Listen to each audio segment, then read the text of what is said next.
What's good, everybody? My name is Austin Simon, aka Ace. I'm a rapper slash teacher slash father slash husband slash geek.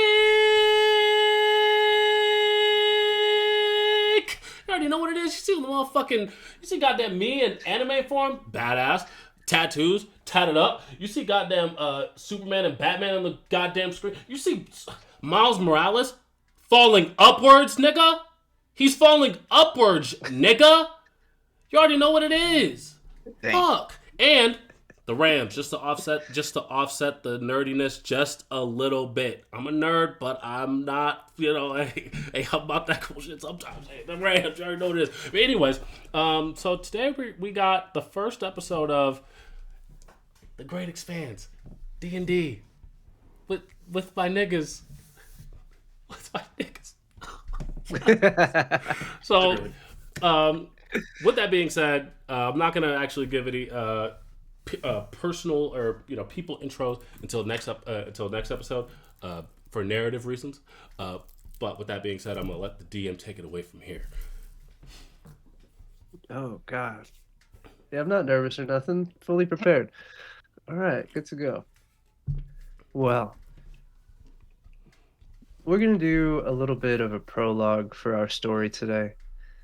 We're gonna go all the way back to the year of 1999. It's New Year's. It's New York, Times Square. People are outside partying like they're not sure what's gonna happen when that clock hits 12. All the computers will shut off. Nuclear bombs get sent all over the world. Nobody knows, but we're gonna party like it's 1999 because it literally is. This is the real world. This is Earth as we know it. Earth 616 to all my Marvel fans out there. Um, and as the ball starts to drop and people begin the countdown to to the year 2000 and fireworks go off, it's just another happy new year. Couples kissing in Times Square, people around the world celebrating. And then all of a sudden, a shock wave just goes through the city. All the lights go out. Earthquakes, ground shattering earthquakes. Water levels start rising, tsunamis hitting all the coastlines around the world. The world itself feels as though it had cracked open and something had crawled out of it. In the aftermath of this, it took several days for all of the country's infrastructures to be well enough off so that they can discover what actually happened. The Earth itself had expanded. Two new continents found in the Pacific and the Atlantic Oceans. One from the Fey realm and one from the land of Exandria. So our story takes place 30 years after this. Magic was introduced on that day. 30% of the world's populations awoken to their powers. Magical beings had to learn how to integrate with the rest of Earth. Trade lanes were opened, agreements were made, and then people started to immigrate from those two islands into what we know today as modern day New York City. And that's where our story is going to take place. All right, snaps. Fucking clap something. Yay! That was Woo! good. That was Yeah, good. That was I good. Yeah. know. this is I a know. yeah, this is a modern story. It actually takes place in the near future. As the year is 2030. All of the world's commodities as you know them and enjoy them right now are still present. Cell phones, security cameras, social media, the works. But everything's just a little bit different with the introduction of magic. So it's not uncommon to catch the New York subway and be sitting next to an orc or an eladrin. It's not uncommon to go see your doctor and then end up seeing an elf right next to you. Things are fully integrated at this point, but just like any other society, there's still prejudice. There's still people looking at their neighbor with judgment, saying that they don't belong here, whether that's on Earth itself or just in New York, who knows. But our story is going to begin on the east side of town. It's the Bronx, in a small apartment building. Ace, go ahead and introduce your character. What's good? His name is Ozzy Dubs, or in full Oswald Winrelay. He is a he's probably six. I'd say 6'2", 230. So he's a pretty big guy, and he's a nigga, and I don't know. Not the I just had to put that in there. Disclaimer, make sure that gotta throw that up. I have to put that in there, right? Right. That paints the picture. Yeah, exactly.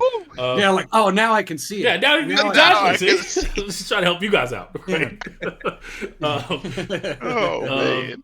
And wait, so we're in the Bronx. What are we doing right now? So you were currently in. Well, I just wanted you to introduce your character. You were currently in the apartment building that you live in with your stepfather, Gragglejaw. Would you like to describe what he looks like? So Grogglejaw, he's an orc. He's probably, I would say he's like 7 feet tall. So like my guy's big. Grogglejaw's he's different. Full name Grogglejaw the Bone Muncher. And he's a intimidating, like a big, massive, burly orc. But you could see in his eyes that there is some a gentleness there. He's not, definitely you could just tell that he's a good person, even though physically he's imposing. Yeah. So you see that Gragglejaw comes back into the apartment. You can tell because he can never shut the door quite gentle enough. Every time he closes it, it kind of shakes the entire apartment itself. You see that he comes in. He just came in from doing a job. He's a handyman by day. He likes to spend his nights and afternoons volunteering down to the local soup kitchens. He tries to help the community in any way that he can. And you see as he comes in and he throws down his tool belt. He has like a little tool bag that he keeps all of his wrenches and things in. You see that he kind of like throws that on the table, goes over to the fridge, cracks a beer, and then kind of like pops down on the couch next to you. I'm like, you realize I can literally create that in my hand. You didn't have to go into the fridge to grab that, and I literally create a mug of beer. Remember, sir? You see that he looks at you and he drinks the one that he got from the fridge. He was like, I learned a long time ago magic can't solve all my problems. You see that he kind of like sits back, goes to grab the TV remote, turns it on, and you see that it switches over to the news. And you see that they're talking about pretty much this epidemic of a new street drug that has been going around. It doesn't have a name, but it's just identified by the fact that it's giving people these strange powers as they're like kind of like going on rampages after taking them. And the side effects after they come down are even worse. It almost turns them into almost like these zombie-like people. You see that the news reporters are kind of talking about it as Gragglejaw kind of like takes another swig of his beer, pretty much kills it in a sip and like crushes the can. And he goes, it's a real shame about all these non-magical junkies out on the street. It's not fair. It's not fair. And sometimes I even, I'm not gonna lie, sometimes I get a little bit of a survivor's remorse or survivor's guilt because of my situation. I was given the powers, but I don't have the side effects like these guys do. So part of me kind of feels guilty. You see that he kind of like puts a hand on your shoulder, and he was like, "Look, those people were never meant to have magic, okay? Their bodies can't handle it. That's why the side effects are as bad as they are. We see more and more of them come into the soup kitchens every day, shadows of them, their former selves. But we do what we can for the community, right?" And he kind of like pats you on the back, almost like knocks you forward off the couch. God damn, jeez. You're right, sir. And then I take a sip of my magic beer. I do have a question. You have somewhere to be tonight. Does Gragglejaw know about it? Yeah, he would know because that's how he arranged for me and the other character to meet at this. Yeah. So you see that Gragglejaw kind of like looks down at his watch and he was like, "Well, I'm gonna probably have to meet you down at the fights. Yes. Got a couple stops I gotta make." Yeah, but we're meeting with what's that guy's name? Fucking the Robo nigga, right? And right as you say that, there's like a knock at the door. Um, and then Jaylu, if you could introduce your character as you see Gragglejaw comes over and opens the door. How you doing, brother Jaw? That's what he says. I spit out my drink. I, Sorry, carry on. Carry on. as the door starts to open more, and like now Austin's character, my fault. Say his name one more time. Ozzy Dubs. Your guys' name. That's the nickname. Ozzy Dubs. I bet. So as Ozzy can like actually be able to see me, you see like chrome, like light hitting chrome. And at first you just see his teeth, but then you realize like it's his whole body, like his skin and everything. He's wearing like a black trench coat, very reminiscent to like the Malcolm X Black Panther movement. Um, and you see this just bald dude with a big beard. He's like 5'10", and he's all metal. His name is Jaquavius Blackwell, also known as Brother JB. Um, yeah, so he says it again. Like when he walks in, he's like, "How you doing, Brother Joel?" On this fine morning. Brother JB, and you see that he goes to like kind of like give you a fist bump, and he goes, "You already know oppression is up, brother. Prices are up, brother. Hard times are up, brother." That's why they call it Grand Rising. Everything. What the fuck? I understand. And that's why we gotta rise up like everything else. And you So see that nice. Gragglejaw looks down at his watch again, and he goes, "Yeah, I don't got time for the whole spiel today."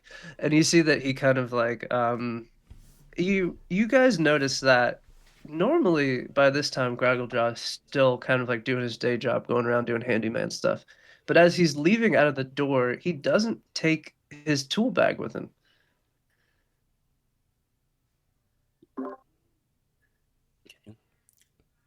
Don't you need your tool bag, sir? And you see Gragglejaw just kind of like throws a hand up and he goes, "Not gonna need it where I'm going. I'll meet you guys later at the fights. You guys look out for each other." And you see that he kind of like hurries down towards where the elevator is at the end of the hallway. But sir, I don't know him. Okay, he's gone. You want a magic beer? Brother JB yells out. Brother JB yells out, "Stay up, brother. Stay up, brother." And then he turns You see around. Gragglejaw. You see Gragglejaw as he's like pressing the elevator button, and he goes, "You make sure nothing happens to my kid." As he's like hitting the elevator button to try to like make it down to the bottom floor. As he kind of like leaves you guys at the apartment building to like kind of like make your way down to where the fights are. Magic I beer? turn to Ozzy, and I'm like, "I appreciate you for your libations, but as you can see, that has no use for me." Oh yeah, I forgot. I keep forgetting. You're robo niggas. That's what you're right. You're right. Okay, so look, I know why this whole thing was arranged. I don't understand why we couldn't meet at the fight like originally planned, but here you are. And I mean, what do you want to talk about this now? Or So as you say this, like you see that like your phone vibrates, You got a text message. It's an unknown number, and you see that it's pretty much a location and a time. Hmm. This is pretty common for the fight club that you're a part of because it's not fully legal to have pretty much superhuman fights going on. Yeah. So Um. normally you get a time and a place. Yeah. So I'm gonna look at brother JB and I'm be like, okay, so did he get it too, or was it just me? Just you. Okay. Um. We're gonna have to talk on the way there, I guess. So we got somewhere to be, and got to gesture him to come with him on the way to the fight. Sounds good to me, young brother Ozzy. Let's go. So as you guys head out of the apartment building, we're gonna shift over to a different part of a similar neighborhood. You see that there's a series of apartment buildings that have a similar amount of green graffiti all around them. You see that the neighborhood itself looks like it's in terrible, like kind of like disrepair. Broken windows. All of the lower floor apartments have burglar bars.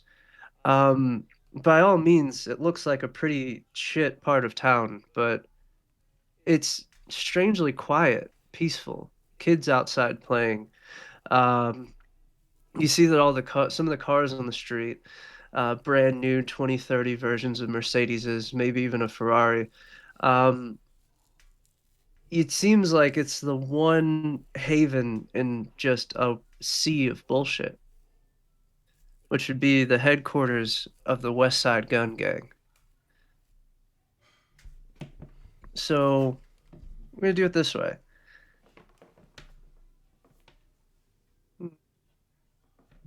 Al, you go ahead and introduce your character. Boy. All right. So my character is Alaric Dustveil. Uh he's little 6'4", 6'5" ish, regular sized, human variant, you know. So he also uh he came from the Expanse. That is his thing. That's where he found his where he's originally from, and he's come over here, and he's a cleric, so he's very much invested in keeping the peace, keeping things regulated. Uh, but he's currently checking in with the West Side Guns. Yeah. So you being one of the newer members, you've never actually been inside of the building. You Yeah. pretty much wait on the steps for one of the lieutenants to come out and give you orders. So as you're sitting there on the steps, you hear a familiar voice, kind of like low, raspy, but it's coming from closer to the ground because the person who's talking is kind of short. He's a kind of short, stocky guy, um, walks with the swagger and intensity of somebody who's 8 feet tall. Hmm. Um, you see that he's like walking around. He's got like some torn up jeans on, fresh pair of Jordans, and you see that he has like a kind of like a New York Knicks jersey on. And you see as he comes outside, as like the sun hits him as he's coming through the door, you see that he's actually missing one eye, and there's a giant scar that goes pretty much from his forehead all the way down to his cheek. And you see walking behind him is another one of our characters. Go ahead and introduce your character, Grandtime. All right, so my character's name is Demarcus Jackson. He's 6'2". He has like golden-ish eyes, and he's pretty much just wearing jeans and a t-shirt and maybe a light jacket. Uh, he's not very materialistic, so he doesn't hold on to many things. So he's just following his lieutenant and doing whatever he's told to do. So you see, so you see as you guys leave, Scarface kind of like gestures over towards. I'm sorry, what was your character's name again, Al? Darius? Alaric. Alaric. Alaric. Yeah. You see that he gestures over towards you, Alaric, and he goes, "Hey, we gotta walk and talk. We got fucking places to be. Keep up." And you see as he kind of like swaggers past you as you guys are kind of like walking down the street, kind of gesturing for both of you guys to follow him. And you see that he never breaks stride. He never looks back to make sure you guys are there. He just continues kind of like barking orders at both of you. And he goes, "Look, all right, normal shit. I need you guys to go pick up the drops. Make sure you count the money before you leave, all right? Some people got fucking sticky fingers. I don't have to tell you what to do if the bag's light. Just make sure it's full." And he goes, "And after that, you're gonna meet me at this place." And you see that like he takes out a piece of paper from his pocket and he passes it over to Demarcus. You see he folds it up and he goes, "This is for you two guys' eyes only. All right? This is Got it. official business. Got it, boss. You meet me there at that time, nowhere the fuck else, all right?" Copy that. On that. On it. Come And on, you see Rook. that and you see that like as he passes you the paper, he kind of like clicks his car from across the street. You see it's like an old school like Cadillac, fucking baby blue, gold accents everywhere. And you see as he like walks across the street, opens the door to get into the car, you see he kind of yells out, he's like, "Don't be fucking late," and then fucking speeds off down the street. Is he usually this brief? Always, man. Always. Straight to the point. Just but It's Scarface so for you, much. man. Come on, let's make this money. I guess we're making this money as long as it's going back in the community. You know. Well, that's the thing about the West Side Gun gang is that yes, it is a gang. Yes, they do sell drugs. Yes, they do shoot people on occasion. But the other half of it is that the community is well taken care of. Kids never go hungry. And if there's ever anybody that needs anything, they're more than likely to go to the West Side Guns before anybody else. We love that. My character loves it. You know, just making All sure. right. We got a few more stops to get to before we get to the fights tonight. So, next stop we're going to go to is actually the docks. Fist of Wakanda, go ahead and introduce your character. Right, well, my character is Eldar Variant, and he's wearing a long black trench coat, you know, with a little hood on it and a high collared shirt, and he's talking to some shady characters at the docks. Yeah. So you're working at the docks, and pretty much you're one of the few people that have wiggled their way in to be good with pretty much everybody, seeing as how you're one of the people that are part of the face smugglers ring. These guys are on equal footing with everybody. They're not really trusted by anybody, but they're the best at getting shit in and out of the city.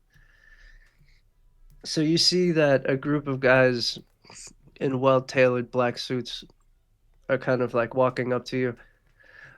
You see that they're kind of like counting the crates as you kind of like pop open one of the locks on the storage containers that just came off one of the ships. And you see that there are these cases of what looks like alcohol. And you see one guy's going around with a clipboard counting it, and he goes, "This is 13 out of 14." Come on, man, you know you gotta get some taxes. It's a delivery fee. You know what I'm saying? He looks at you and he goes, "I am the fucking taxes, all right? I don't even get my cut of this.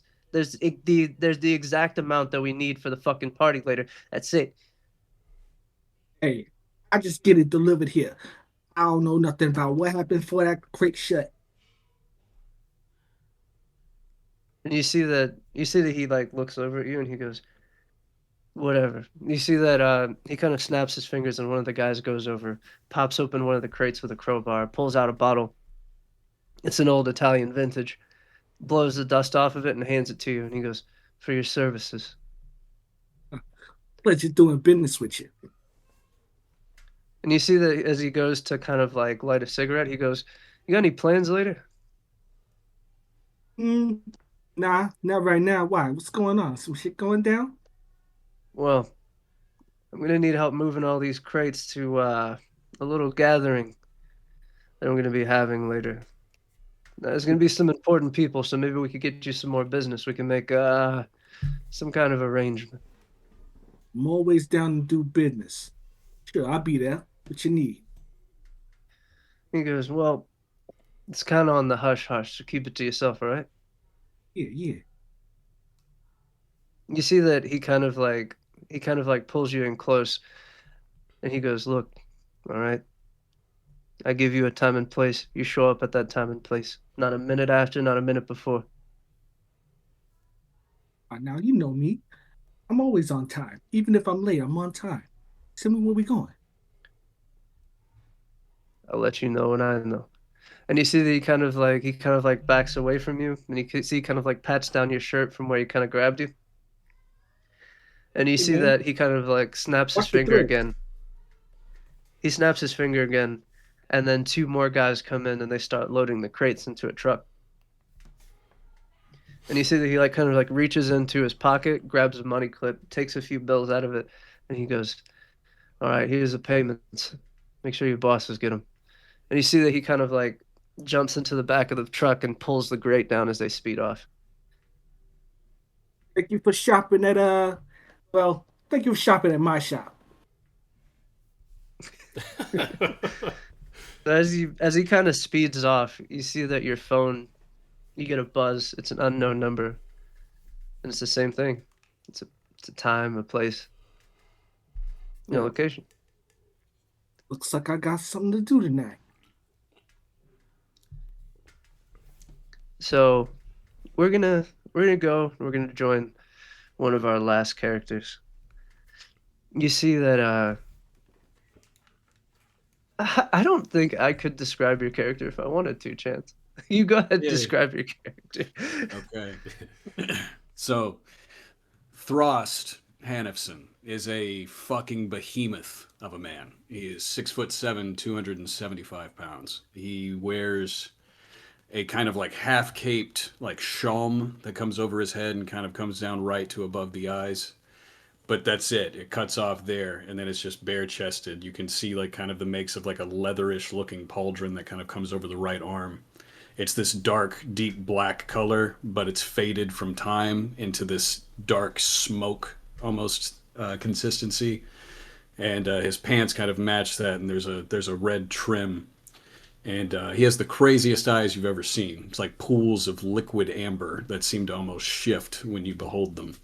And he carries a wrought iron, twisted iron, almost looks like it was made out of a candelabra maul that goes into a large hunk of granite wrapped in a chain that he uses as a walking stick. So you are actually That was the greatest description I've ever walking heard. back. Are you kidding me? I just said my guy's a nigga, and he says that. Okay. Like, what? All right, sorry. That's why we break Chance All places. right. I came to I play, get it now. man. I get it now. I get That it. boy good. I get it. That boy good. Yeah, get it. here we go. So you're actually walking back to one of the very few meeting locations of your church. Mm. And you see that pretty much the person that you check in with, because you are here as a missionary to New York City to spread the word of your Lady the Grey. And you see that pretty much one of the head missionaries is kind of standing there in the alleyway of one of the and kind of like in a dark alleyway. You see he's poking out just enough so that you can see him. You see he's got his hands tucked into the sleeves of his robes as he's kind of standing there, and he like looks up at you and kind of like waves. He says, "Come closer, brother." As I approach, Throst's head kind of bows slightly as he says, "Your Holiness." We have gathered information. There's going to be a gathering tonight of sorts.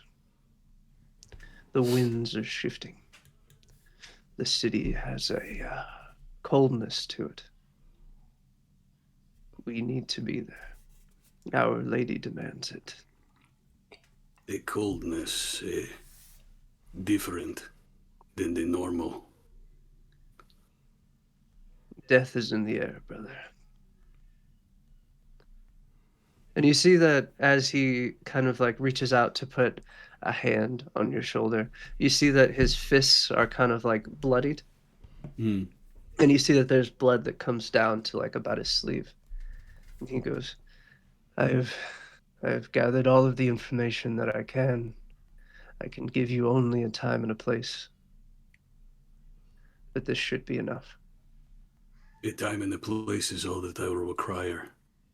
If my beloved needs me there, then that is where I will be. Go forth into the night and do her bidding. Or will be done. And you see that he kind of like slips you a note. It's got a little bit of blood on it from his hands. And the same thing. It's got a time and a place. Thrust takes it in his free hand and just kind of holds it kind of close to his chest. Before you go, let's do our first roll of the game. Give me a perception check. Okay. From who?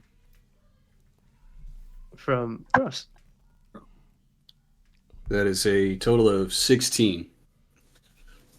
So as you're walking away and you're walking past the alleyway, you see that there are a couple other of the disciples. You see that they're dragging somebody down into the alleyway.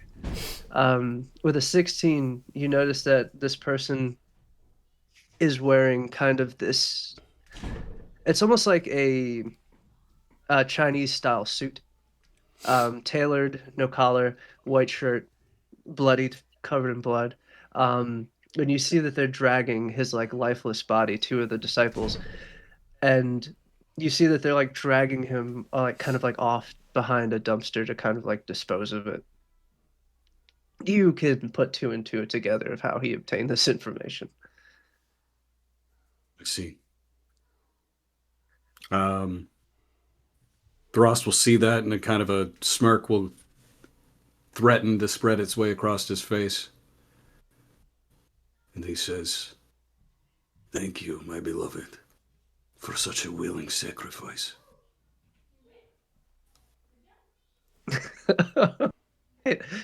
So we are actually going to jump back over to... Sorry, this is session 1. I'm just letting you know. I'm going to fuck up these names. All right? You gotta give me a session. We're going to join Brother JB and... Ozzy. What's your character's name again? Ozzy. Yeah, Ozzy. we're going to go back to Brother JB and Ozzy. It's later in the day. You guys are kind of like walking towards the time and location that you guys were told to appear at. But I do have a question. Given your colorful description earlier of you just being a nigga, would you be there on time? Oh, that's insane. Oh, that's insane. That's a rhetorical question. We all know the answer. That is rhetorical. I know the answer, because I know. You know the answer to that question. Let's be real. Let's be real. Come on now. Let's be He real. said, "Ah, you got me. You got You got it. Hey, man. You got me. Roll a d20. Whatever the result is how many With minutes disadvantage. Yeah, We're gonna do it at disadvantage? And whatever. I'll do it at disadvantage. Fuck it. Well, it's technically going to be It should advantage. advantage, yeah. It's technically advantage because you're going to take the higher number, but it's a bad consequence. Oh, I see. Yeah. It's how many minutes you're going to be late. Yeah. Oh, All right. Wow, that's both 16s. It's 16. First is, oh wow. 16. Yeah, it's literally God damn. 16. Yeah. That's later than Dr. That's Lee wild. said it'd be late. So you show up. You show up to this location. It's kind of like a downtown district on like the it's like on the edge of the financial district, almost to where it's like almost to where you get to the suburbs, but it still has that downtown feel to it. It's where all the tech bros would go to get lunch. Very gentrified, very meh. That's really the answer. This part of the city don't got no fucking edge to it. Mhm. So you show up and it has the place, it has the location, and you see the location is pretty much it's this restaurant, and you see that as you approach, even though you're 20 minutes late, you get another text notification, and it just says back door. Mhm. They looking for booty. All right, so and I'm with Jonathan, bro. brother JB, right? You still with me? You're with Brother JB. Yeah, okay. So I'm like, all right, Yes. look, here's the deal. Yeah, we're pretty fucking late, but as you know, I'm me, so I'm gonna be on the main card. So we don't have to be there for the main fight. We don't have to like being there early. That's for the little niggas. We're not little niggas. We're the big homies. So we're good. All right. So we got to go through the back door. Don't worry about how this all looks. Trust me. You're about to see something crazy. Brother Oz, trust me, I'm not worried about being a few minutes late. It's never too late for the revolution. Okay, see. I like that. Well, let's keep going. All right, so As we Hey, are, Black History Month double, but hey, that was real. So you guys. so I head to the You back guys door, walk right? down Recorded this- this. I do. You guys walk I have down this one- alley. What's I up? have one thing to add. As we're walking in this alleyway, like you can hear little tinks, pink, pink, pink, pink, pink, pink behind me. And you just see like a miniature, like little mechanical person, and he's got boxing gloves on, and a big afro with like a boxing robe on. And I'm Bruh. like, come on, brother Ali, let's go. Is he Brother pulling Ali up is you with a fucking double nuts. A? Just a black little rock'em sock'em robot, Yeah. dude. Yup. It's Oh tight. my Let's god. go, brother Ali. Yeah, so Ozzy is That's like, tight. wait, is that thing been behind you this whole time? Absolutely, the brotherhood never leaves you. No, well, your This guy fucking rules, your reputation definitely what's the word for it? Representation procedure. Yeah, Proceed. yeah. Proceeds you. Yeah. I've heard all the exploits. So, you going around as the you- city beating up the crime people. I've heard all of that with little robots. That must be one of them. Nice. Thank you, brother. So as you guys walk down this alleyway to try to find like the back door of this building, you see that there's a guy outside in like a busboy's uniform for like one of the restaurants. He's got like a white collared shirt, he's got an apron, and you see that he's outside smoking a cigarette. He's kind of like leaned up against the door.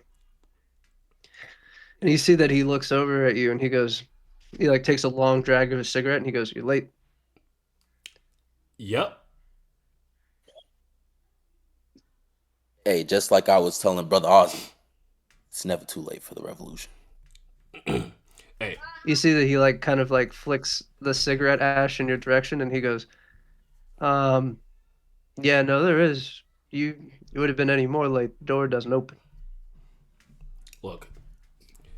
Nothing stands in the way of Ozzy's greatness. Okay, the show starts when I come in. Let's be very clear about this. Come on, open the door. Let's go Well- have a party. Let's do this. Come on now. By the way, do you want a magical drink? You see that he like takes a cigarette and he kind of like ashes it on the door and he goes, "Well, my break's only 20 minutes.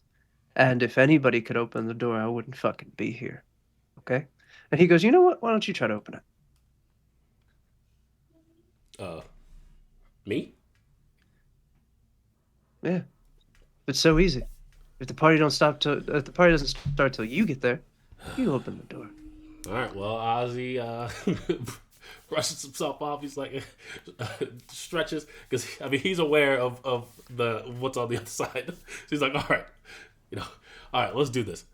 And he opens the door, or tries to open the door. So as you open the door to the back. It's the back door to a very, very busy upscale restaurant kitchen. And you see as you like kind of like barge your way in there, because I'm guessing you probably pushed harder than you needed to. Correct. Yeah. Yeah, I did. As you kind of like barge in there, you smash the door into one of the busboys who's carrying food out of the kitchen, knocks him down. There's fucking salad everywhere. There's like dressing, Caesar dressing all over him. And he just goes, fuck. And you see that like some old fucking British chef is yelling. He goes, idiot sandwich. Who the fuck is in my kitchen? Oh, well, hey, today's your lucky day. It's me. I know. Hey, I unfortunately I have to be somewhere, so I cannot give autographs. But who the fuck are you?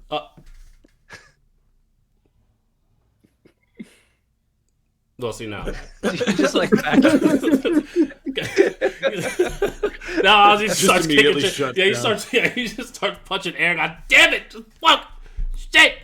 You don't know who I am. You don't know. He doesn't know who I am. I'm Ozzy Dubs. I'm Ozzy Dubs. You don't know who I am. WFC champion. And I'm the Queen of England's fucking sister. Get out of my fucking kitchen. Okay, I'm sorry. So he looks Just back. concedes. He looks back at Brother JB. He's like, "You didn't see any of that. All of that. You didn't see that. Just let's just act like that never happened." Do you see the guy that was smoking the cigarette kind of laughs to himself and he goes, "Oh yeah, you are a fucking idiot." You see that he kind of like taps the door and you see that like this almost really hard to see, just like invisible, like almost invisible to the eyes, just a faint glow kind of like goes around the door, and you see he pushes the door open and it's a completely different scene when he does that. You see that it's kind of like a smoky kind of like bar. You see a lot of different magical beings in there. You see that there's almost like a very like kind of like haze that's in the air, almost like what you would imagine in like kind of almost like an old western in a way. And you see that he kind of like looks at you and he goes, "Well, apparently the party don't start till you're there, huh, big guy?" You think you're Big cool? guy is wild. You think you're cool? You must feel real good about that, don't you? Come on, Robo nigga, let's go. God damn it! And I pat Brother Ozzy on the back as he walks past me. I'm like, it's okay. I'm not the one to judge you. You'll face judgment at a later time. All right. Yeah. Yeah. Yeah. So as you guys kind of like walk into this bar, this is somewhere that you fought before. Ozzy, you fought in this kind of like underground fighting championship, the Enhanced Fighters Championship. These are kind of like underground fights between humans and magical people, pretty much powered people that can't fight in conventional like UFC style like fighting tournaments anymore. So they needed somewhere to go. So they started the EFC, the Enhanced Fight Club. These are kind of live streamed on like the dark web. People bet on them. There's a lot of money changing hands. And these fights aren't really supposed to go to the death, but you know, if it happens, it happens. So yeah, so I look back at so as we're walking. Can you describe where are we walking? Just so I have kind of a. So you guys have pretty much come in through like the entrance. Okay, so as we're Through walking this in, door. yeah, we're like kind of passing people. I kind of give them a little bit of information. So I'm like, yeah. So the last time I was here, so I lost my first fight, but I had just got my powers, so you gotta understand that. But the second fight, and this is where I fought. I fought my second fight here actually. It was against a Goblin, and Goblin, he was a warlock. Nice little powers. I guess I'll just blast. I guess. I decided, just kick him, punching him right out of the cage, splattered. Dead. One hit. I'm him. You see that as you're like walking, as you're kind of like walking and like looking backwards as you're talking to JB, you kind of like walk into a person. And you see it's kind of like this older gentleman, salt and pepper, kind of like flat top, kind of like afro going. You see he's wearing these ridiculous gold framed glasses, and he's wearing what looks like kind of like a bomber jacket, but it's accented on the arms that say KO. And this is kind of like the person who runs the fights. His name is Atlas. Oh, so my bad. Atlas, here for. He goes, "Yeah, it's your bad. You're 20 fucking minutes late. All right." He goes, "I got some dipshit out there singing. They're about to kill that guy. Hurry the fuck up." Look, man, the party don't start till Ozzy walk in. You forget, I'm the champion of the WFC. Kind of. So, hey, Give me a dexterity saving throw. Oh, Dex? Dex? My Oh, Dex. fuck. That's crazy. Oh shit. Oh, I got a Dex or 10. Dex? I got a 10. Oh, that's crazy. That's wild. Hey. That's insane. So much for a famous fighter. No Dex. So you see Atlas kind of like puts his hands on his hips, and he like reaches up to just smack the shit out of you, but you kind of like slide backwards and miss it. And he goes, "What the fuck are you thinking, man? You're costing me money." You go back there and you get changed. You get ready to either get your ass beat or beat some fucking ass. All right, you got places to be. All right, sorry. You're right. And then I look back at Brother JB and I'm like, you saw that dodge, though. And then we leave. Weave. Brother Ali next to me puts a thumbs up. He's like, pretty good. So as this is happening, we're gonna backtrack just a little bit, because we need to jump over to our new soldiers of the West Side Guns gang appearing at where their location was given. You guys see that you guys got directions to pretty much Central Park. You guys, the exact location they gave you is like a bathroom in Central Park. That's the building number and everything. No mistaking it. And you see that there's kind of a janitor at that bathroom. And you see that he has like the out of order stick that's across it that has the sign. And you see that he's kind of standing in front of the bathroom, kind of like mopping the floors up into the entryway. I'm gonna say, "Hey, Rook, everything is not as it seems. Sometimes you just gotta go with the flow."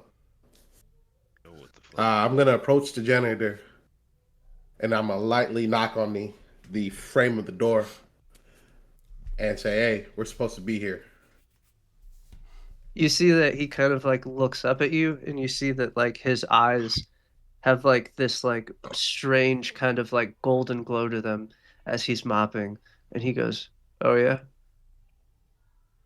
And he goes, "Let me see the message."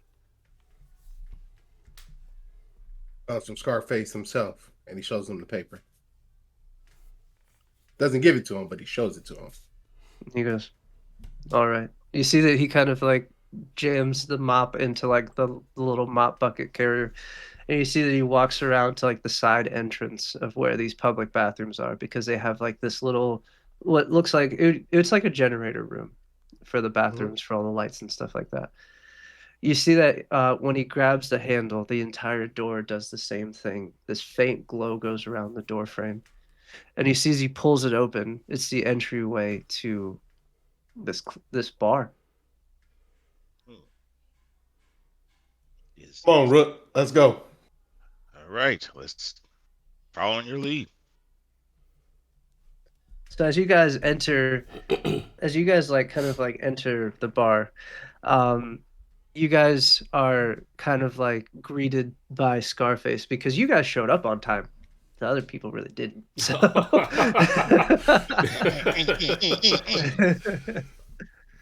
some people still have some punctuality, but you guys appear there and you see that Scarface is kind of like sitting at the bar waiting for you guys. And you see that normally Scarface has like this kind of like calm swagger about him, but you could tell by his face like he's kind of on alert. You see, he's kind of like his eyes can't stop scanning around the room.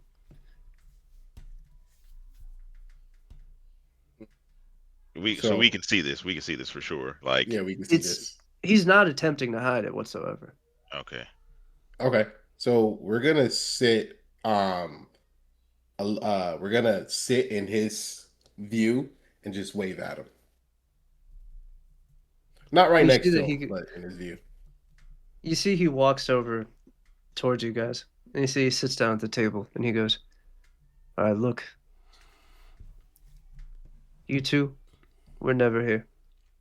All right, you're not supposed to be here, but I got a fucking weird feeling. Mm. Something ain't fucking right. what do you mean something's not right?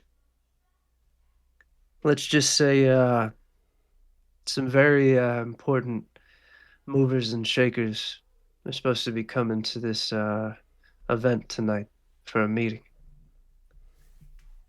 So do you need us to like? We need to be ready to fight. We need Just be to make prepared sure. for whatever comes. A lot of top brass. Right. They've Yeah. requested this meeting to be on neutral ground, but you two are still new enough that nobody would know your faces. Just keep it I down, can all right? always change my face, and then I morph into exactly what he looks like. Oh god. We're twin Whoa, brothers. whoa. You know He what? looks at you and he goes, you know, I hate when you do that shit. It's kind of fucking Ah, It's gross, hey. all right? it's always funny. It's funny, Well, bro. And I morph back to myself. that was weird. I don't need another doppelganger. I dealt with that back at home. We don't need that here. This It's just a little joke I pull. yeah. It's really good if I gonna assassinate somebody though. Never You know when you're know. gonna need it. Oh man. Never see me I, coming. I hope I don't. I hope I don't. Let's stay on the same side. How about that? So you see Scarface goes, he's like, look, I gotta canvass the area, all right? You guys stay here, keep your phones on, all right? Just in case. Copy that, boss. Copy. Is he normally like this? I say this to Marcus. DeMarcus, yeah. All right, I say this to Demarcus. I'm like, is he normally like like this at like in at events? No, this is different. If I was you, I keep my head on a swivel. Oh gosh, Especially what are we since you're So getting? new too. All right, so what's the plan? You guys planning on like hanging out by the bar, staying posted up at the seats you guys are at, kind of at one of the tables? The way that this place is set up, there's like a bar area in the front. Mhm. The bar is off to the right side.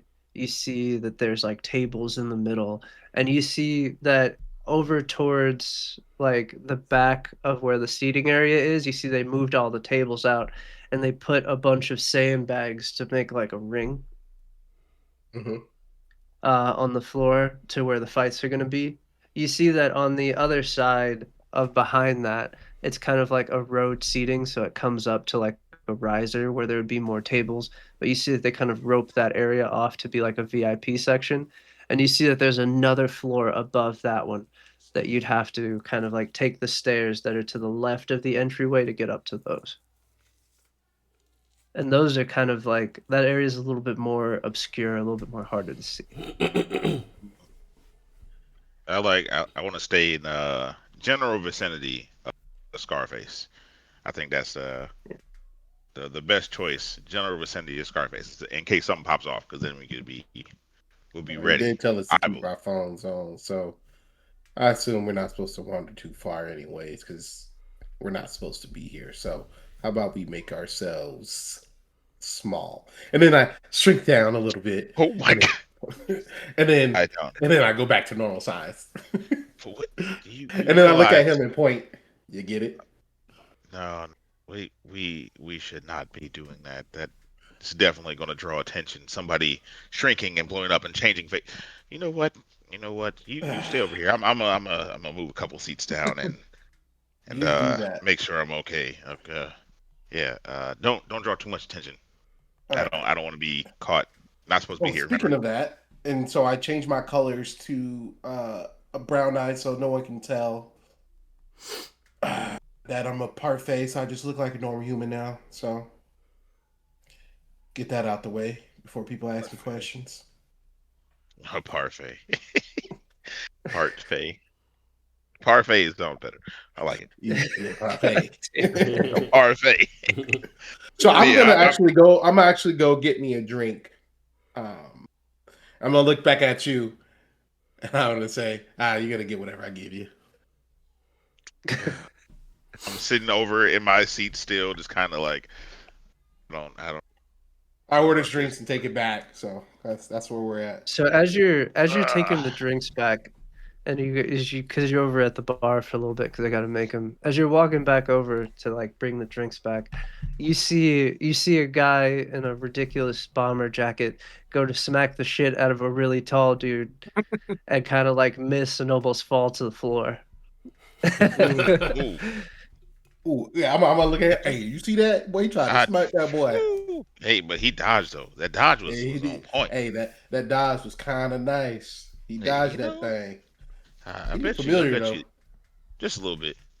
Just a little bit. So as this is happening, we have to jump over to another character. Um, Again, Fist. I forgot your character's name already. Thorn. Jakard the Thorn. Just Thorn. Chikari. Thor. So Thorn, you show up. You show up to this place, and you see that the location that you were given is it's a kind of like a restaurant. The equivalency of like a Subway. It's like a sandwich shop. And you see that like the sign says that they're still open, but there's nobody inside of it.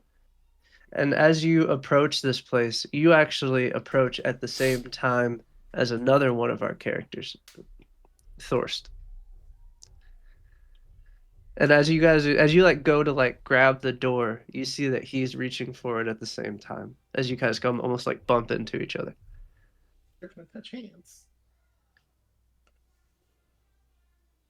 Rost will just say, "Pardon me."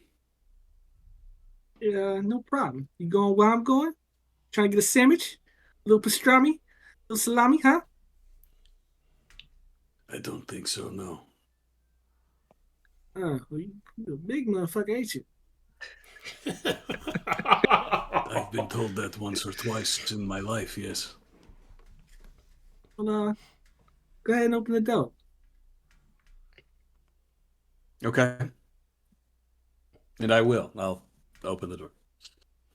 So as you open the door, you see that there's like a guy behind like the sandwich shop. It's one of those, well, like I said, it's like a Subway. So you see that there's like a bunch of items, and you see he sees both of you walk in, and he goes, "Oh, you guys are here for the dinner special, I see." Uh, yeah, if that's what he here for, yeah, I guess that we both here for that. Sure. The dinner special. And he goes, well, looks like we're out of cheese. I might have to go back to the fridge. You gentlemen, go ahead and come with me." And you see that he like kind of like jumps over the counter. And you see he goes to the door and puts the door sign to close.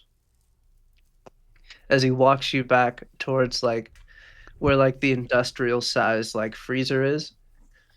And you see that as he grabs the handle, the light goes around the door frame, and then he pulls it open, and you see like just like a freezer, that like little air frost comes out for a second, and then it changes into smoke as the smoke from the bar kind of like billows into like the back of the sandwich shop as you guys step through that door and you guys enter the bar. Hard. Thanks, Dave. And then I flip him a quarter. You see he catches it, and then you get a look at him, and you see that his eyes like have like this strange kind of like yellowish glow to them.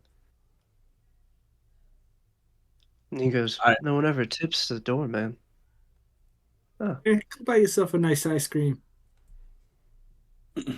You see, he puts it in his pocket and he goes, "Have a nice night." As he like closes the door behind you guys.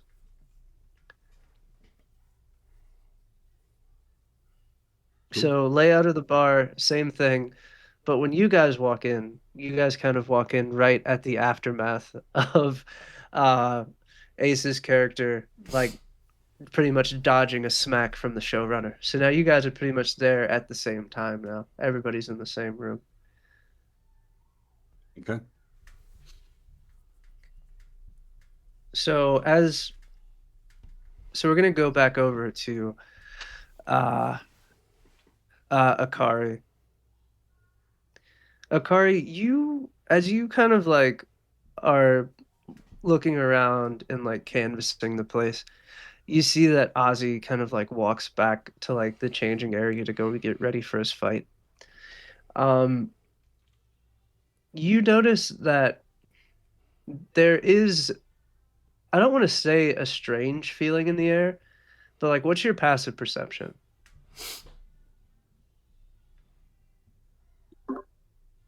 Wait, who, me? Alaric. Oh, okay. My passive perception is 17. Cool. So with the 17, because you have the, I think you have like the highest passive perception, so you would notice this before anybody else. Um, things feel strange. Everybody seems a little bit on edge. The people that are here strictly to see the fights, they seem to have like this really high, kind of like drunk energy. Mhm. But you notice that around the tables, there's some people that don't seem as revelrous, as excited. You see that there's people who are kind of like sitting at tables almost like they're like taking a stance. You see a lot of people with hands under tables. You see a lot of people that are like kind of like looking around. A lot of people that have drinks on the table but haven't even taken a sip of them. Uh, so what I'll do, how close are we in proximity to They're all around you because like you're pretty much sitting at a table, kind of like in yeah. the seating area. Okay. So can I lean over? I'm gonna lean over to Demarcus and say, it I'm starting to feel, and this is quietly just him. Um, and I say I'm definitely starting to feel that a little bit of tension here, and it doesn't seem like everybody's here for the fight. They seem like they're ready to do something else. Like somebody's about to make a move. I think we should do something about this, or tell Scarface. Like clearly he knows, but we had to let him know that we're ready also, or do Yeah, something to help him out. it's probably why his head was on a swivel. Um, yeah, let's move to the back of the room. To the back. You don't want to. So, Oh, oh, go ahead, go ahead. We can see more uh, from the back. yeah, but I feel like this would be a chance to stop something before it starts. Potentially. You want to stop something before it starts I mean, without if asking you Scarface. so let's ask Scarface and move to the back, I or say we do go enough. ask Scarface. You don't make moves without Scarface knowing. That's how it Well, then works. let's do that Let's go since find Scarface then. I like yeah. So as you guys get up and try to like look try to see if you can scout out Scarface. So you can either give me um I'll tell you what. You can both give me kind of like a general perception check if you're just going to scan the room, or if you guys want to look in a specific area, if investigation is your higher stat, just tell me the specific area you want to try to scope out, and then you can give me investigation. But while you guys are doing those rolls, I'll ask you for those in a little bit. Bet. Um, Ozzy, as you go to change, you see that Atlas kind of like puts a hand on brother JB, and he goes, nah, fighter's only back there. You go ahead and have a seat here, little man.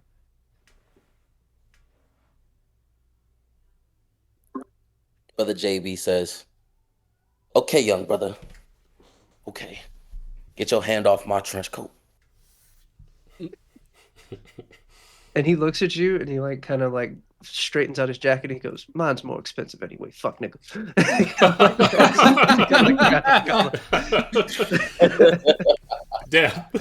Oh shit. All right. That's crazy. So, so as this happens, and like he kind of like turns you away from like going to like the backstage area, and he goes, "I gotta talk to your friend Ozzy here anyway." Um, where do you go? Do you go back towards the bar? Um, where Um, would you go to like kind of like scope out the place or sit? so I'd like to scope out kind of near the back, like inconspicuous, because I'm like fully metal, so obviously I like attract attention. Um, as I'm walking through, trying to get to like an area where I'm in the back, but I can clearly see the fight. Um, you see him putting on a beret, a black beret, and it says "bruh," initials So as "bruh." you Of course. so as you go to put on your beret, you see that you actually don't see is that there's a group of people that are walking in. Um, you see that there's a group of people in kind of like tailored black suits. One of them kind of like bumps into you, and then as they bump into you, he kind of like shoves you back and out of the way. If you want to give me a strength check, to see if you can like kind of like steel yourself and not get mushed out of the way of this. Um, and as this is happening, and you look up, you catch a glimpse of kind of like this. It's kind of like a group of people that are walking in. You notice that the person who pushed you has a kind of like black and red katana on his back.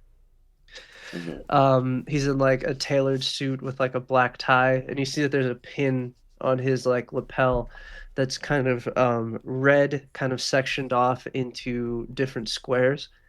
And you see that there's like kind of like a symbol in a different and like a different language than you can really understand.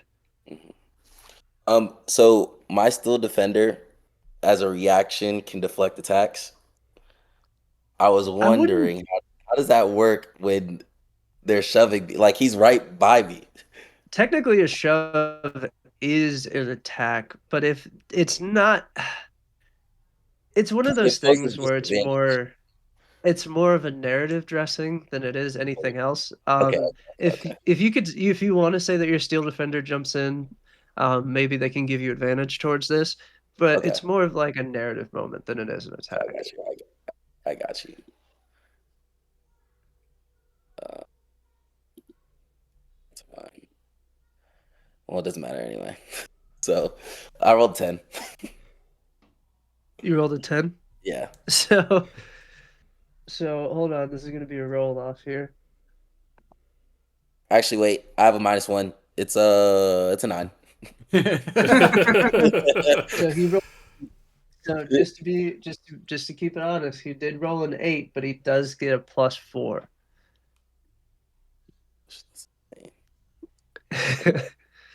Okay. So you see that he kind of like mushes you out of the way, and he kind of looks at he like kind of like looks you up and down, and you see that like he kind of like mumbles something to himself, and then he kind of like posts up in front of you, kind of like with his back, kind of like making like a lane towards like the middle of the room, almost to a, you see that there's like a group of people that kind of like stand in the way to create this perfect walkway for Mm, somebody to walk by. And as this happens, people are getting like mushed out of the way of both sides, and you see somebody walks in, and it's kind of like a younger Japanese guy. He's not wearing a suit. He has like a vest, kind of like a suit vest on, mhm, and you see that he has like a tanto kind of like tucked into his back waist, and he goes, "Make way for the 15th patriarch." mm, And you see that and you see that this older like Japanese gentleman kind of like strolls in. He has more of the swagger of a politician than a gangster. Um, he kind of has almost subtle kindness to his face, but you can tell that it's not really a kindness. It's more of just a complete and total lack of empathy for anybody that's not him. And as he kind of strolls by, and kind of like walks around, you see that he doesn't acknowledge anybody, and you see that there's another guy who's walking behind him. Um, Go ahead. This is the first time we're going to do this, but go ahead and roll me a d20, JB. Oh, okay.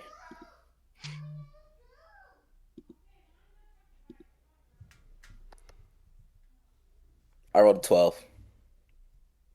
So when you make eye contact with the man who's walking behind the patriarch, he's kind of like a younger guy. He's wearing a grayish, like a dark, kind of like charcoal gray suit. He's got a red shirt underneath. He's got a gold chain poking out, and then you can see the Yakuza tattoos go almost all the way up to his neck. He's got like the side of his head is shaved almost in like the shape of a comb over, and you see that there's a snake that wraps around from like all the way from his neck all the way up to like the side of his head. Whenever you make eye contact with this person, you get this piercing headache that almost brings you down to your knees. And you start to get almost like a flashback. And you see yourself in this flashback, you see yourself kind of strapped to an operating table. And as you look around in this flashback, you still have skin. And as you look up, you see that there's that man who's walking by is kind of holding a clipboard, and he's kind of like pointing to things in the room. And as he sees that you're awake, he kind of snaps his fingers and he goes, "Hey, his eyes are open. Fix that." As he kind of like leaves the room. So as you come out of this flashback, you almost like fall over a little bit. It gives you a sense of like lightheadedness as you fall and kind of bump into Thorn.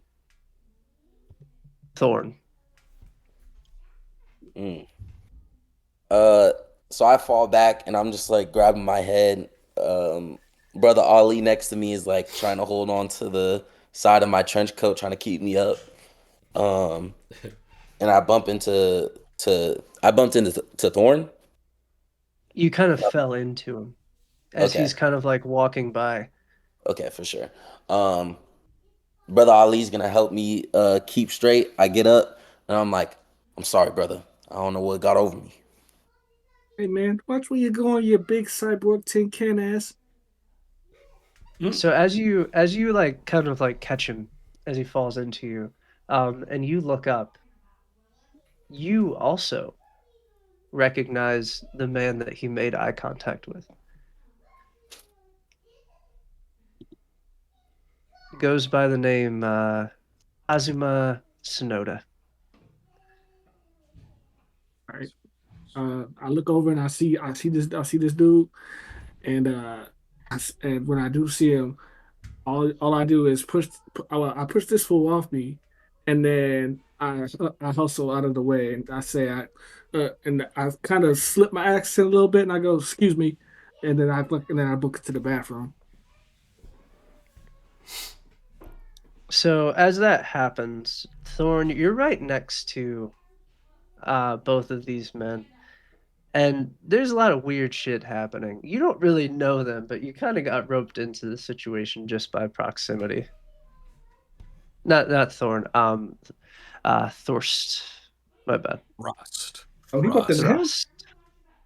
Well, no, you were right next to Thrust. it. You guys kind of like walked in together. Thrust. Yeah. Yeah. So sorry, what happened? So he wasn't. He bumped into Thorn, but what happened with He me? bumped into Thorn. Thorn caught him. You see that Thorn looks up, sees this guy, kind of beelines it towards the bathroom. And you're just kind of there now. Okay. Okay. Well, I will say, since I've walked in, Throst definitely stands out like a sore thumb, very much like Brother JB does, because he's not dressed like anybody. Like everybody else dresses normally. They wear like Knicks jerseys and shit. This guy's wearing like a medieval preacher. You know what I mean? With this giant maul that he's using as a walking stick. So he kind of scans the room, but everybody that he looks at, he just holds eye contact with until they look away. And as these particular individuals walk in, and this guy makes a beeline towards the bathroom, Thros just kind of like makes this humming noise, and then tries to follow that guy. So as you're walking to kind of follow this the patriarch and pretty much what it amounts to as first lieutenant, um, there's another person who may also recognize this person. One grind time. What was your character's name again? Demarcus. DeMarcus. You would also recognize him, not by name, but kind of by reputation.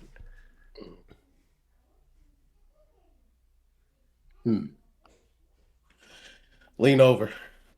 Hey, Rook. That guy looks familiar.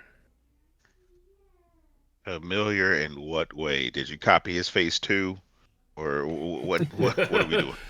Well, I copy everybody's face. If I see it, I can copy it. Doesn't matter. So Hey, consider creepy. yourself copied. I don't like that at all. Yeah. Hey, Control C and V. That's me, boy. Oh my gosh, I don't even know what that means. I'm not from here. Uh, That's wild. It don't matter. so Just how know do you? that I How, can copy it if I see it. okay. How do you? Yeah. I get it. Great copier. Understood. What? Why do you know him? Why is Just why saying is he it looked important? familiar. I'm not saying I know You would know him. So you would know in him passing. just not in passing.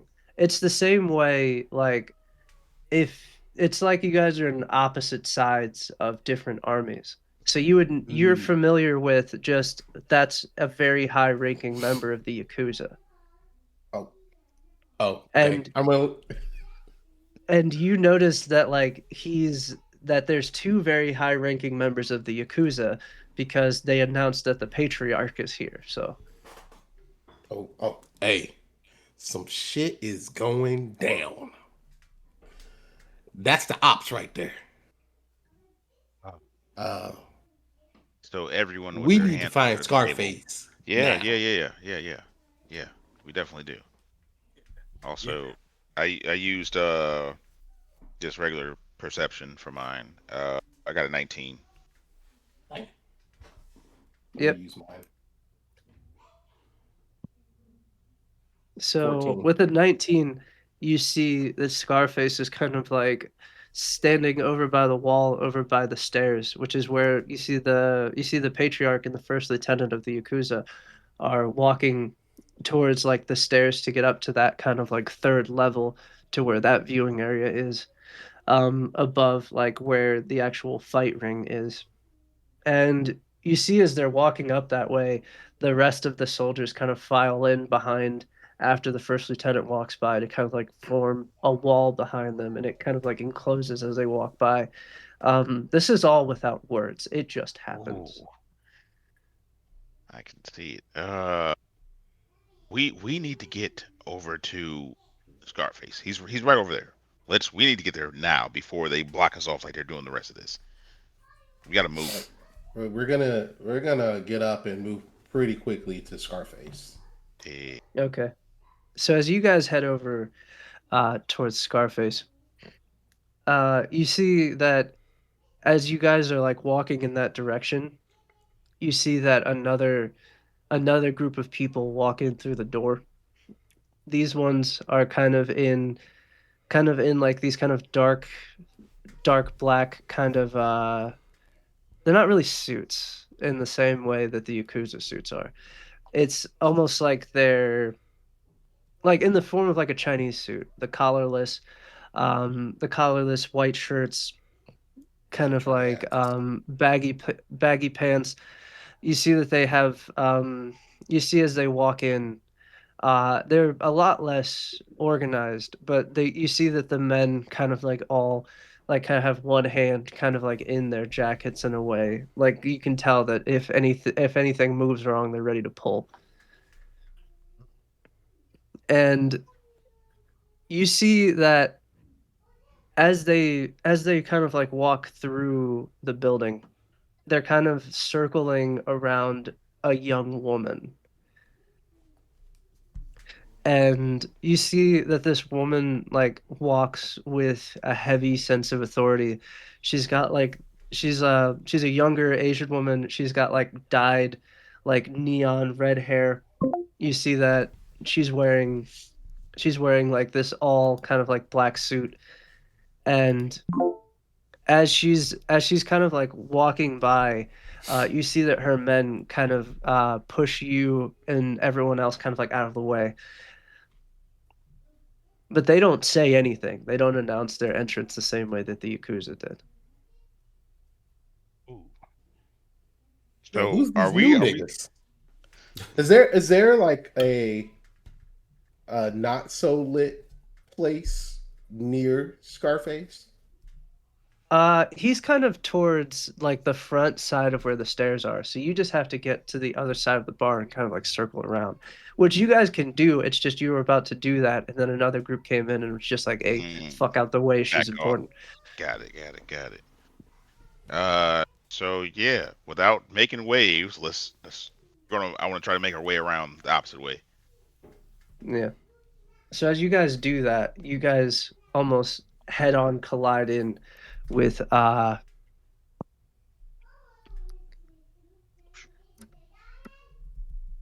God damn, I'm so bad with fucking names today. There's Ozzy, A lot of new names. You got a Thross and a there's not Thorn Ozzy. Thrust, and a Thirst. Yeah. a Thross, The Thorn, this JB, Thorn. Jakari. You Like you guys got kind of all the. yeah, you guys bump into Thorn as he's heading towards the bathroom. Hey, watch where And you you see walking, that Yeah. Doc. Oh, gasp. Ah. No. I continue to make a beeline for the bathroom and just and just ignore him. Hey, Okay. That was I'm walking was- here. that was weird. That was. Yeah, He must have to go. He must gotta really go had to real- go. Yeah, He gotta go. He gotta Yeah. go. Yeah, dude. When you gotta go, you gotta go for real. Let's get Scarface. We can't worry about. It's kind of weird that he's walking real fast to the bathroom with this all going down. Man looks scared. Did you see his eyes? He looks Yeah, scared. but what I know the scared. What about Scarface? Like Yeah, let's get the Scarface, man. We can get the yeah Scarface. let's do that. All Continue. right, come on, man. Let's go. On my We're gonna way keep to the going. bathroom. On my way to the bathroom, I just said to myself, "Bloody apes." Oh god. Oh, that's racist. Wait a minute. Damn. He's Wait got a minute. We didn't hear him say that, so Wait a minute. he's got a 17. He's got a 17 passive perception. He probably heard that. Probably heard that shit. Hi. yeah, don't tell me that shit. Bruh. Don't tell me that. I'm crash out. Bruh. Don't tell me that. Oh god. So That guy that we just bumped into. Bro, you're not gonna believe this shit. You Is that won't Bill believe DeMarco? what he just said. I don't even. There's a lot of terms in here. I'm not sure what, but I'll tell you once we get Scarface. That guy that we probably should deal with him later. Yeah. Little chaos. Okay, So, Continuing. Good. Oh no, I'm so saying I continuing on. want to use while we're making our way. I kind of want to not be noticed, so I'm gonna use minor illusion and create like just a random barking dog in the middle of the room that just starts barking. Okay. Do you have subtle spell? No. Because it might be a little bit off. This nigga's gonna hear and see you. I have to ask if you still want to do it anyway. I mean, Oh. what you could do is that if you wanted to, you could try to drop into stealth and then do it from there. Well, I But, was like, asking because I can go like if there is a dim area, I can just go invisible. Yeah. I am one with the shadows. Height. I don't need to hide. I'm That just is invisible. That is tight. Wow. Um, Wow. That's why I asked about that. I'm asking. Like, yeah. I wouldn't say that there's any because you're already going to you're on your way to somewhere that is dim, but I will say nobody's really paying you that much attention, so I don't know if the spell would really be necessary. Okay. So we're just Yeah. beelining it Yes. Yeah, to if you just to wanted, Scarface. yeah. Well, So you yeah. guys Okay. beeline it over to Scarface, and you see that he's sitting there with you see he's like sitting there like hugging the wall, and he sees you guys walk up, and he looks really confused, and he goes, "The fuck do I give orders for if you guys don't listen to him?" What you talking about? We saw things. It looked like something was happening. You told us to keep our head on the swivel. That's what we doing. Yeah, things are happening, but nothing's happened yet, all right? We're not supposed to be bunched together. Inconspicuous. Shit, they doing it. They They're here for look. You see he pulls you in tight, and as you guys are sitting on the wall, he says, you see the Yakuza just went up the stairs, and he goes, "That's the 15th patriarch of the Yakuza." Uh-huh. You see that he points over to the woman that's in the group with the group of people, and he goes, "That's the daughter of the leader of the Chinese triad." Yeah. And you see that the door opens again, and you see that a group of Italian looking mobsters walk in, and he goes, "I don't have to tell you who the fuck they are." Right. Got it, boss. Like I said before, neutral territory. You gotta be Inconspicuous. cool. Got it. Well, we just came to talk to you. Wow. Well, he goes, "Well, look, go get a drink, because it seems like you're gonna fucking need one to be inconspicuous." Yeah, don't All change right. anybody else's face or anything like that. It's not inconspicuous. Well, that was before everyone got here. So obviously, a room full of people, I'm not gonna do it. Okay. So Just making sure. as you guys are talking, and like the mobsters kind of like walk by, uh, you guys see the door flings open, and you guys see a group of people in familiar colors, kind of like that West Side Guns green. Grove Street. Oh And shit. you see as they walk in, you see the leader of the gang, one Pee Wee Longways, kind of like an older gentleman. You say Pee Wee? Yeah, Pee Wee. It's like a Pee Wee That's what long we Pee way. Wee sure. gangster. Don't talk about Pee Wee. Pee Wee Real gangster. I just gangster. want to make sure I heard what I heard. Please Pee Wee continue. gangster. Pee Wee long way. And you see that Pee-wee. he's a little bit older, not like an old man old, but you see he walks with a little bit of a limp. He keeps a cane with him at all times. On that cane, kind of like that has the head of like what looks like a hellhound in silver. And you see as he kind of like walks by, you see that Scarface looks at you both and he goes, "You guys aren't supposed to fucking be here. Put your fucking heads down and get away from me." Getting away. I'm a back up. You said Inconspicuous. this is a dim. You said this is a dim area, right? Inconspicuous. It's dim. It's dim. It can be dim. I'm gonna go back, fall back to the wall, lean against that wall, with nobody looking. Clark, I got a Invisible. question. Yes. So for every one of these people that are entering, like the Italian mobsters, the Chinese triad, because it happened for the Yakuza boss, like he was announced when he walked in. Is that happening for everybody when they walk in? Everybody important that's happening? Or No, is it- the Yakuza, No. that's just how they do things. Very Okay. steeped in tradition. That's how they roll. Okay.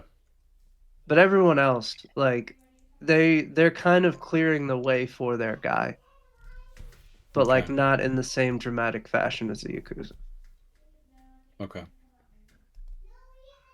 So, Yeah. because one of you went invisible and the other one is incapable of doing that, I'm gonna need a stealth check from you. Ooh. Second roll. It has a 13 and I have a +1. Tight. 14. Yeah. You see that Pee Wee kind of like looks up, and he sees Scarface, gives Scarface a nod, and you see that Mm. his eyes kind of like move over towards you. You see that he looks at you for like a split second and then just continues walking. Hear me whisper. Uh, You hear me? I'm gonna whisper. I'm gonna whisper to you. You know the great thing about being invisible? oh my God, who is talking to me? Oh Nigga, my the god. markets, cuz Yeah, this dude. I'm invisible right now. Just God. Lead the way to the bar. what? I grab his This. shoulder and I Oh, say, "Nigga, to the bar." uh, walking to the bar. I guess I walk. Please don't To do the this. bar. This is even weirder. Walking to the bar. Walking to the bar. So, so as you guys head back over towards the bar, we need to check in with our friend who darted off to the bathroom. Mm. Hey. Well, when I got in So the you bathroom, get, oh, go ahead, sorry. yeah, you get to the bathroom. Now what? So I get to the bathroom and I hit one of the stalls. I'm like, out of the way, out of the way, I got a dumper, right? And so I make it to one of the stalls and I use prestidigitation to create a very, very, very foul smelling odor that makes everyone exit the bathroom on some Poompa shit. Yep, that happens. That definitely happens. And then I'm gonna use minor illusion while nobody's in there, and then I'm gonna create like an image of the Yakuza bosses guy's visage in my hand. Pull out a black flip phone, take a picture, and then send it off saying he's here, and then I'm gonna break that motherfucker. Bruh. That's so sick. it. That's so fucking cash, dude. Oh my god. That's the Dang. coldest shit ever. So The as you do coldest. that, and then you go to exit the stall, you're gonna exit the bathroom after. I'm guessing you're gonna leave back towards everything. Yeah, I'm gonna flush the pieces down the toilet too. Yes. Yeah. So as you do that and as you walk in, you see that one of the In or out? mobsters from the docks. What's up? Am I walking in the bathroom or out of the bathroom? Out of the bathroom. Okay. So as you're walking out of the bathroom, you kind of bump into one of the mobsters. And you see it's the guy from the docks you saw earlier, and he goes, "Oh shit, you fucking made it! Good for you." Hell yeah, man! Thanks for the invite. Had to pull up, but I ate some bad enchiladas before I got here, so I wouldn't go in there for about 35, 45 minutes. He looks at you and he goes, "Oh, you motherfucker." And you see he kind of turns back around, and you see that you see that after talking to you, he goes to head up the stairs. Hey, your boss needs some info, some business, anything that I can help with, assist with while he's in this premises. You see that the guy like hears you say that, and then he kind of doesn't turn his head all the way. He kind of like looks to the side, and you see that he like while he like strolls up to you very calmly, very slowly. The boss is unavailable today. Well, maybe next time. Well, here you can give him my card. You see that he looks at your hand and he goes, "I said the boss is fucking unavailable." I'm just giving you a card, just in case you need something in the future, man. Go ahead and do your thing. You see he grabs the card from you and crumples it and like throws it onto the ground and then walks away. All right, I see your point. Well, and I pat him on the shoulder and I say, "Well, you have a good night."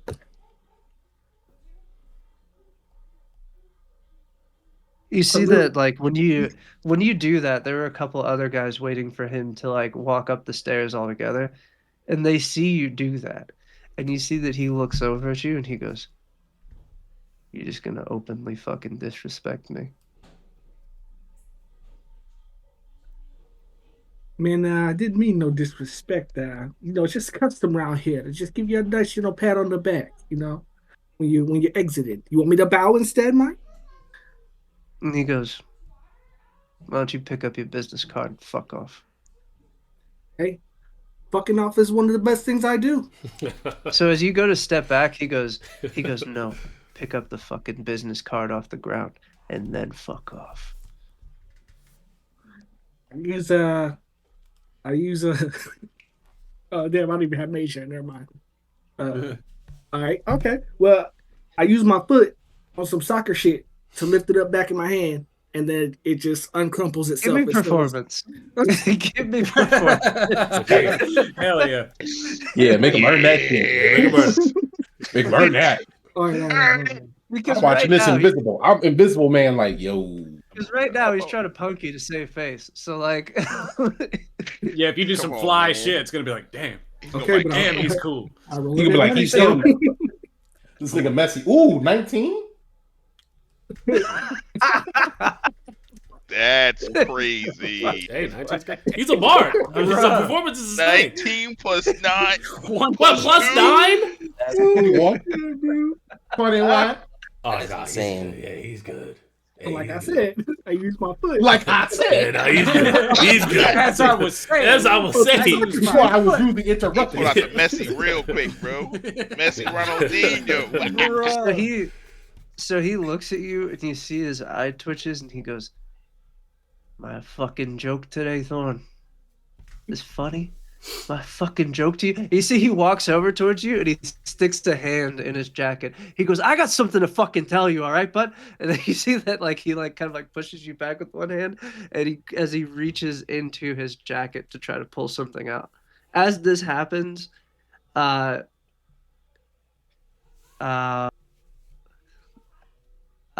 Alaric and Jackson, you guys are walking by as this is happening, and you see this guy about to get pulled down on in the middle of this bar.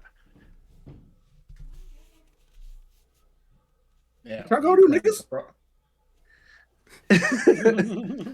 Kermit the Frog? Oh. None of my business. Look. You know what? He called you an ape, Al. Don't forget. He Hey, you didn't hear that. did. He heard that. Mark heard it. Passive, I'm you know invisible what? right He now. never. Thank He you. said he never said he heard Thank you. that. Thank you. Passive perception did hear it. Passive perception heard it. He said 17 passive perception. We were walking away. We weren't completely gone. I was like, so then I leaned over to DeMarcus, like, that's the guy that called us apes.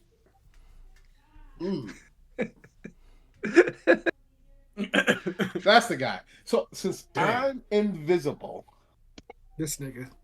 Oh, that's crazy. Chaos. Chaos. Oh. no. I'm gonna do something. Are you invisible when you leave the dimly lit area too? Yeah, it's just invisibility basically for an hour.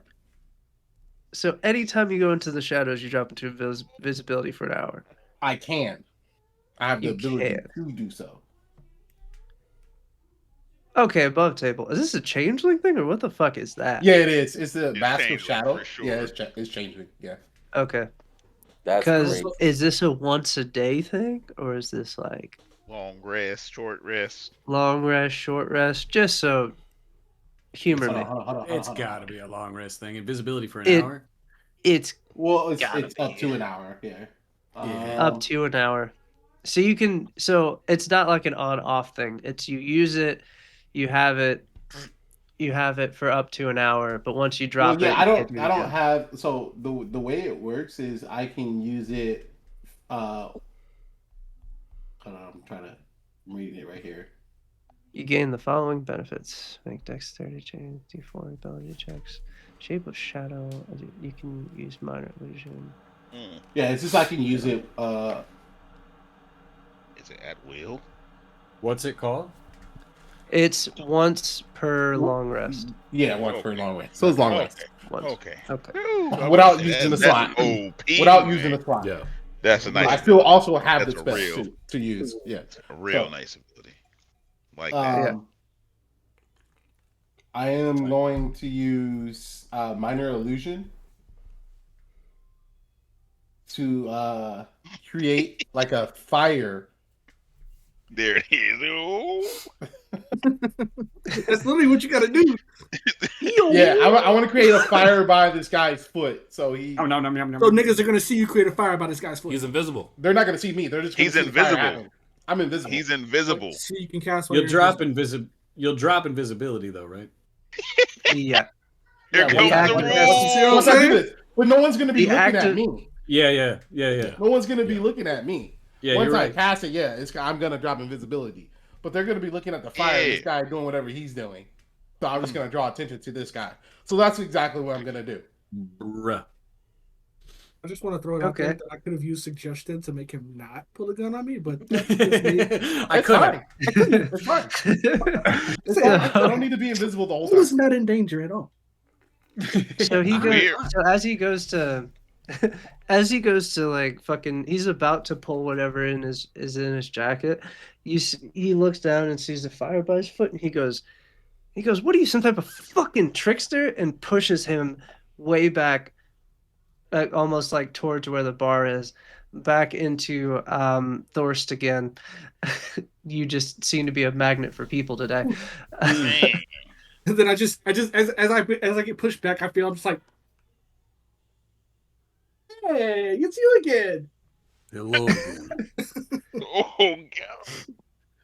It's a big nigga. That look, I know. I'm like, hey, is this? He's pretty big.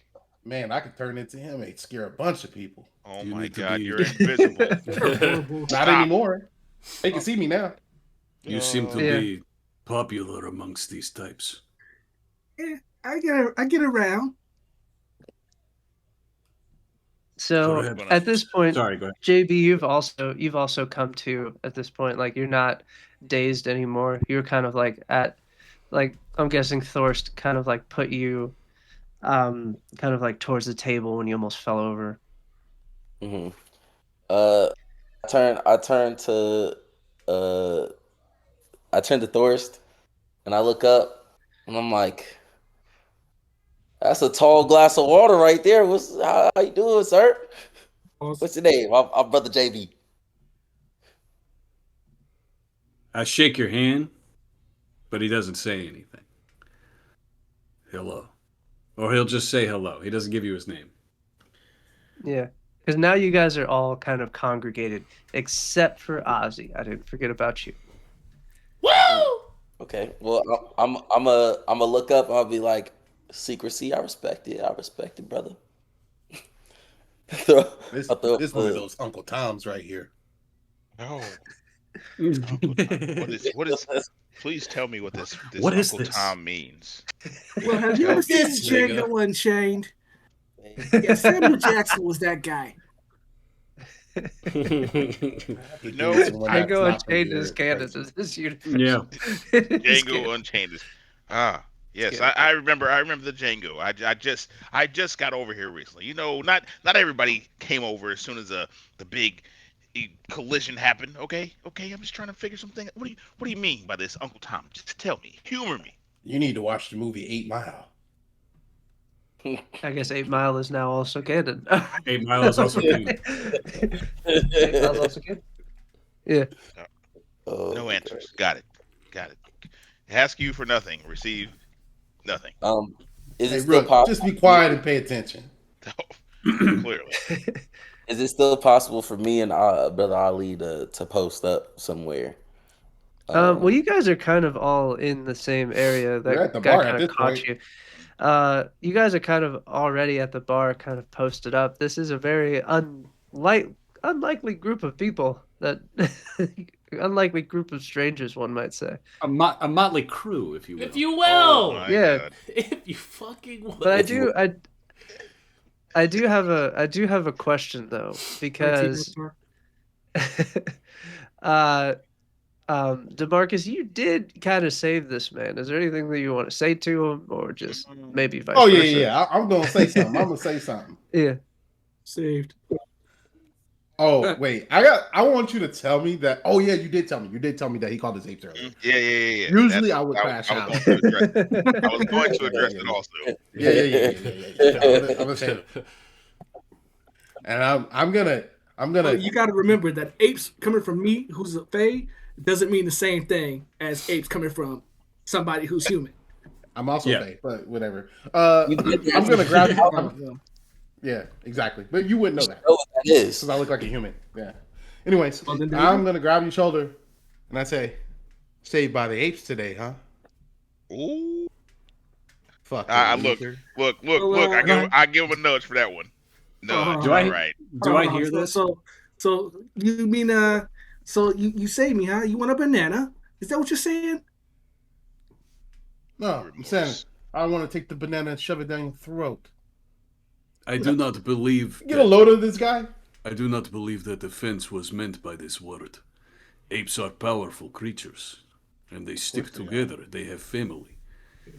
Ape is not an insult. Oh. That is the realest comeback ever. Hey, this big nigga make a point. That was the realest shit I've ever heard. Hey, You know what? big guy. I'm gonna call you Big Guy because I don't know your name. So you guys are kind of like congregating together in this moment. We're gonna go over to Ozzy, who's kind of like back in like the fighter staging area. They kind of like took like the back kitchen area and kind of cleared everybody out, and all the fighters are back there that use it to get ready. He's applying like his hand wraps and everything. Am I with? Wait, so I'm see around Atlas. other fighters. Yes, but Atlas is kind of like pulling you to the side for a talk. Okay. And you see that when Atlas pulls you back here, he's like, Ozzy, my guy. It's a big fight tonight. A lot of money on the line. A lot of eyeballs. And I'm gonna be live streaming it. And he goes, well, yeah, all the fights are live stream, brother. What do Yeah, you mean? but to my fans, because look, my guy Atlas, you got to understand, I'm also like, it's a win-win situation here. You get you get your increase in fans. I get my increase in fans as this keeps going. I got my day ones. He goes, Yes? He goes, are you live streaming right now? Like right now, Yeah. right now? Yes. He goes, Maybe. can I see that for a second? Sure. He goes, I just want to see it. Okay. I don't know how this live stream shit works. And you see that he picks up the phone and he goes, hey y'all, me and my boy here gonna have a conversation for a second. Ends the live stream. Oh puts the phone in fuck! his pocket. Wait, no. He goes, nigga, are you fucking serious? Those are my day ones. Those are my. Why would you do that? And he goes, look, man, keep your fucking. He like pulls you in. He goes, hey man, keep your fucking voice down. We need to talk business. All right, fine. And he goes, look, all right, got a lot of money on this fight. It's real important. Mm-hmm. The fourth round, you're gonna go down. Wait. Whoa. I'm gonna go down. Oswald Winrelay, In the fourth round, son of the Bone Muncher. I'm going down. yes, you were gonna go down. In the fourth.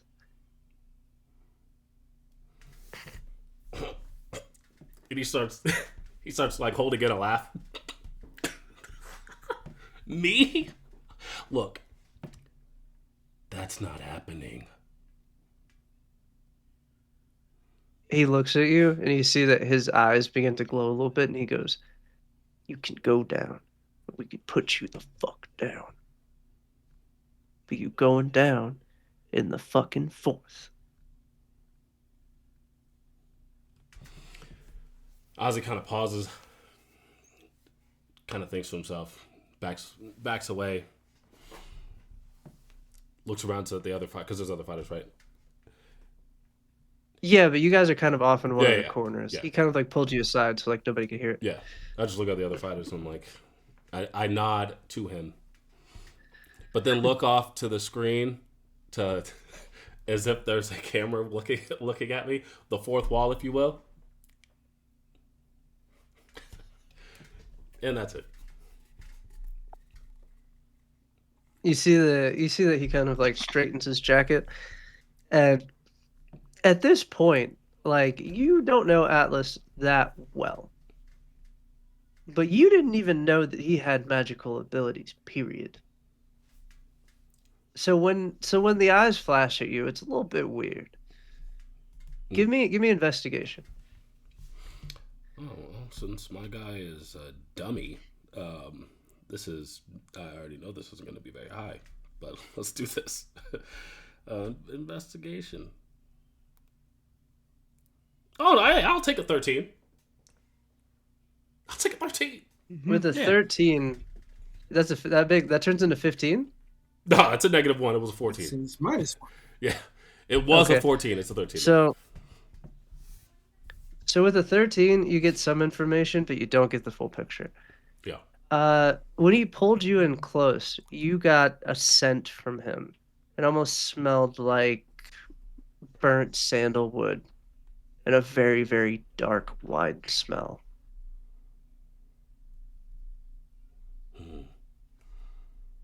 That's it. Yeah, that throws me off. I'm like, I try to think for a second. I'm like, I'm sponsored by Hennessy. So I don't know anything about wine. I just ponder on that for a second. So you see that Atlas goes out of the locker room and you see he holds the door open. He goes, "Fight 1. You're up right now." Yours is like the third fight. You're like you're the headliner of sorts. So you got a little bit of time before your fight starts. I yell at the fighters. I'm like, "Good luck. You gonna need it." And you see that the first fight of the night, you see like this really burly looking orc goes out and steps into the circle, and then behind them you see that this little goblin that's kind of like dressed in like a hood that looks like it's made out of like tattered clothing kind of like steps in like a quarter of the size.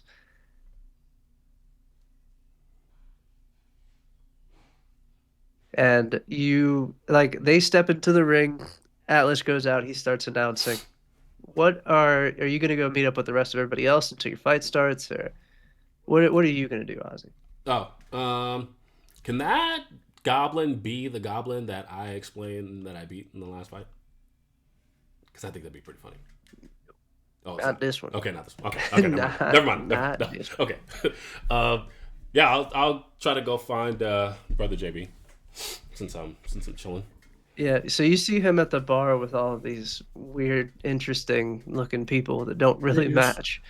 Wacky characters. Okay. Bunch of very wacky looking characters, and you see that they're all kind of like conversing at this point as you walk over. All right, because you don't have any of the context of anything that's happened. Yeah, no, I know nothing. So I walk over. I'm like, holy shit! There's a lot of tall people over here. All right. It's like, hey, you look familiar. Oh, I know you from somewhere. I could promise you probably do. It's Ozzy Dub, Ozzy Woodrelay, hey, son of the Bone Munch. You already know what it is. The supposedly, Yeah. the heavyweight champion of the. You that nigga be getting knocked you out was on the dude that knowledge. was cheating in that wrestling match. That's who you is. No, yeah, he's the nigga that get knocked out on knowledge all the He's time. the cheater. So no. Give me a history check, as like individuals. Whoever gets the highest one. Let me know. It's not gonna be me. I already know it's not gonna be me. Let's see. Why are you guys doing that? So I'm gonna say I can explain. I swear I can explain. -1. I got a 16 minus 1. I got it. I got a 16. I got a 16 -1. Damn. Everybody's fully aware of what the fuck is going on. DC was 50. They know your boy. I'm famous out If here. it meets, it meets. I know. So everyone that rolled a 15 or damn 21. All right, well you get a little bit different one, JB. Dang. So everybody that rolled a 15 or higher, except for JB, you get a little bit more. You guys know him as the guy who was fighting in like the world championship of like regular like human like UFC style fighting. And you remember that it was a big scandal that happened because during his championship fight, he smited his opponent and that guy almost died. Mm. And he got Mm. kicked out and was never allowed, he would never get sanctioned to fight ever again. Now, with the 21, you know a little bit more context. Makes sense. JB, that's JB. You remember, yeah, JB. Okay, JB, Which makes more that sense. makes sense. Yeah, that does make sense. You remember at this time that when he went back home, you remember seeing that he was very confused after everything happened because you hadn't seen him for a couple of days because he actually almost went to prison over it. And you remember him kind of like confessing to Gragglejaw, like, I didn't know I could do that. Like I didn't know. Okay. Yeah. Interesting.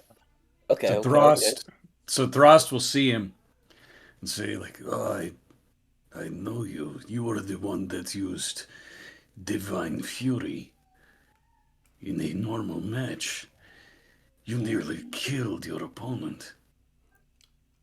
I feel like you are speaking pretty aggressively, big guy, and I need you to simmer it down a little bit. I can explain. No. You don't understand. You are blessed. Blessed are those that can channel the wrath and fury like that. This is a gift. Oh, well, You must understand this. Oh, yeah. I'm kind of nice with it. Yeah, you're right. Actually, everything you just said, correct.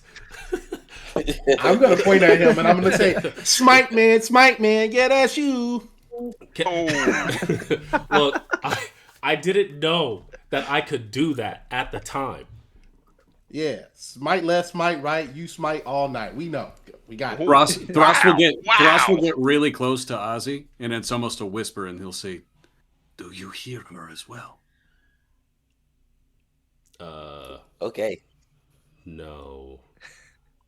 I'm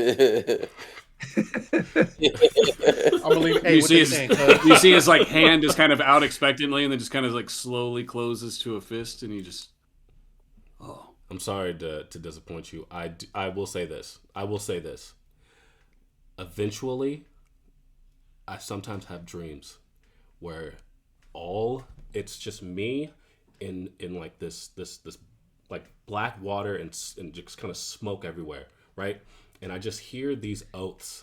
I hear these oaths saying that I need to abide by the confines of Brodius, of the Brodius Codius, and I also have to make sure that I fight for the right to party, and then I also have to make sure that if others can't get fucked up, then I gotta fuck them up. Those are the oaths, and they just keep going on and on and on. And then I wake up. Frost is just nodding along, like he's just like, this is, yes, yeah. It's a true call. This nigga. And then that's it. Then I wake up. It's crazy. These are visions of the gray. These are blessings. Hold on to these. And I had a dream I ate a sandwich. Congratulations. Wow. So as you say that part, you guys see that the bar door opens one more time. And you see that this time it's not a large group of people. You just see like a slender looking Asian man kind of like walk in. He's wearing a black suit. He's got like a silver chain that hangs down towards his knee. And you see that he's not joined by a bunch of people. He's just joined by one individual, a very large dragonborn. That's huge, bitch. Black Hey, big in guy. color. That guy's big like you. Black and silvery scales all over this dragonborn. And you see that he kind of just walks in front of it, and you see that like as he's walking, you see that he kind of like scans the room, and it's almost as if where he walks, everyone just knows to move out of the way. I Well, we imagine the just walked Stone towards Cold big Steve guy. on some music coming Hey, up. big guy, you moving out of his way? Wait, who are you talking to? Big guy. Hey, if you guys ever noticed, I haven't used anyone's name. Yeah. I haven't used anybody's name. So you all aren't really in his direct path. You're kind of off to the side. But I'm just asking him. Yeah, I'm just me. I'm asking big guy, hey, would you move out of his way? Probably not. And Thross is just going to stare directly at this dragonborn.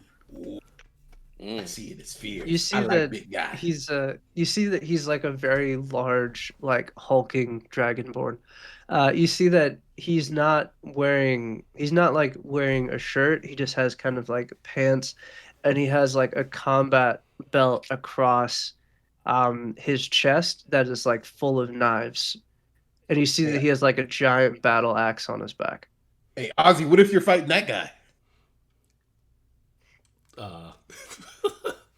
I mean, I'll be smiting. I guess I'll be smiting. Smite as well. Smite as well. Yeah.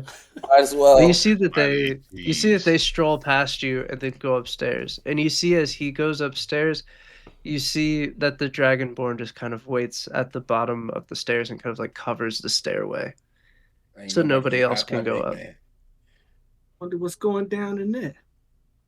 If only we could. All the So as this, yeah. So as this happens, go ahead. my bad.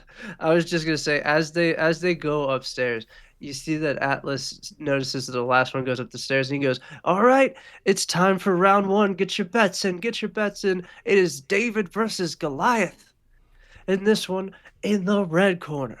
And you see that, like, he points over towards the giant, all hulking, terrifying, giant son of a bitch. I think this is gonna be over pretty quickly. And you see that he points over and he goes, "In the blue corner, she's little and pissed off. That's all I got to go on." And he says, "Fight."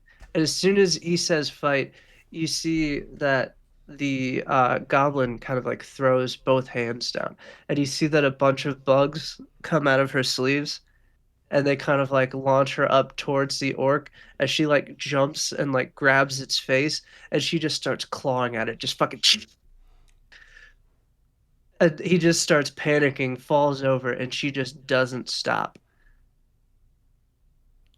And then that is the end of fight one. Oh shit! He's dead. Does anybody know the name of that goblin? Anybody? Yeah, I know his name. What's the name? He who fucked everybody up. Oh, okay. That's his name. I believe that's the name. She. I believe that's her name. It's a she. I believe that's her name until I write it down. Do not up. fight her who will fuck shit up. Yep, and you see that after they go to announce a winner, you see that people try to go grab the body, and she goes, "No, leave it."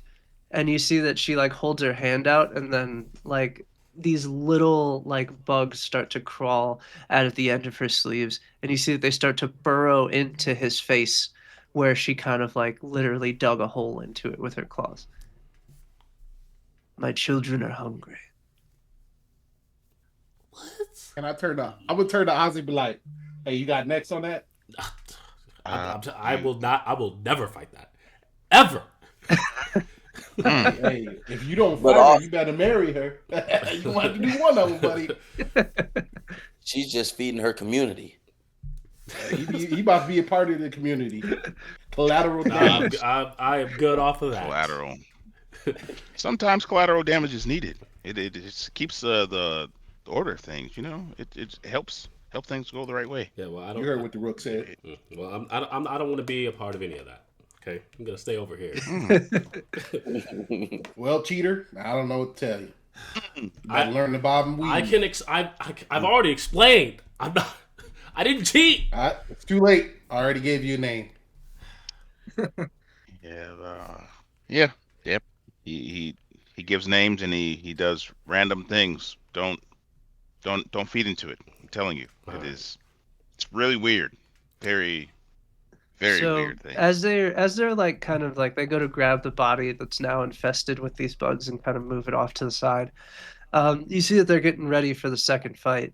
And as this is happening, if anybody, I'll say person with 17 passive perception, you notice that people start shifting in the crowd. Hmm. That's all you get with the 17. Passively. Uh, so I lean over to Demarcus and say, "It's happening again. What? They're moving. The people are Who's moving? something. Let me speak. Something's going down. I don't know what it is, but you're too loud. There are people moving. I don't know. There's another tension in the air. We need to figure out what is causing this to happen. And it's not just old girl who just let her bugs have way with that orc.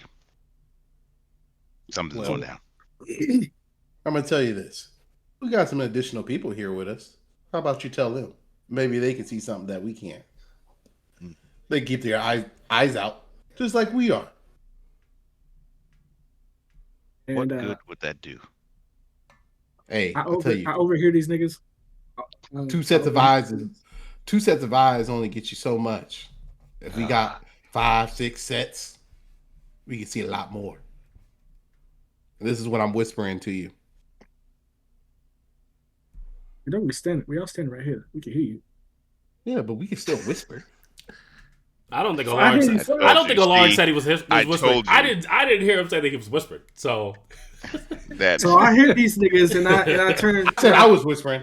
I turn to the crowd, and I try and being a bard, I'm not just singing songs and shit. I notice patterns and shit. So I look at the crowd, and I start to see what he's talking about, and I go, you know what? You might be onto something. Look around. Everybody can just like roll perception. Or that. Well, he we told me, like so rolls. We I guess like the I rolls. Let's roll. You can Let's roll some roll. dice Roll about that. it. sure, Roll roll that. some dice about it. about I got a fuck Dang. ass 9. So I know. I didn't see shit. That boy someone blind got as hell. 19, Big old. Dang. 22. 22. Dang. Like I said, I'm 14. perceptive. Okay. What'd you get, Al? Oh, hold on. It's Oh, all happening. right. He's still cooking. uh, that also was a 19 and Oh, that's gonna be higher than mine. plus 7, so Oh 26. my god. Oh, I okay. got a natural. I got a natural 20 for a 24. Fuck. Let's go. We see Oh, shit. Hey, I'm God. seeing shit. I'm just here. Big guy, he's up there, so he see everything. He's up there. Yeah. You got a bird's eye view. For real. So we'll go in order. Who rolled below sub 15? Me. Oh, I got. So the two people that roll sub 15, you don't get shit. You know, you just look around at the crowd.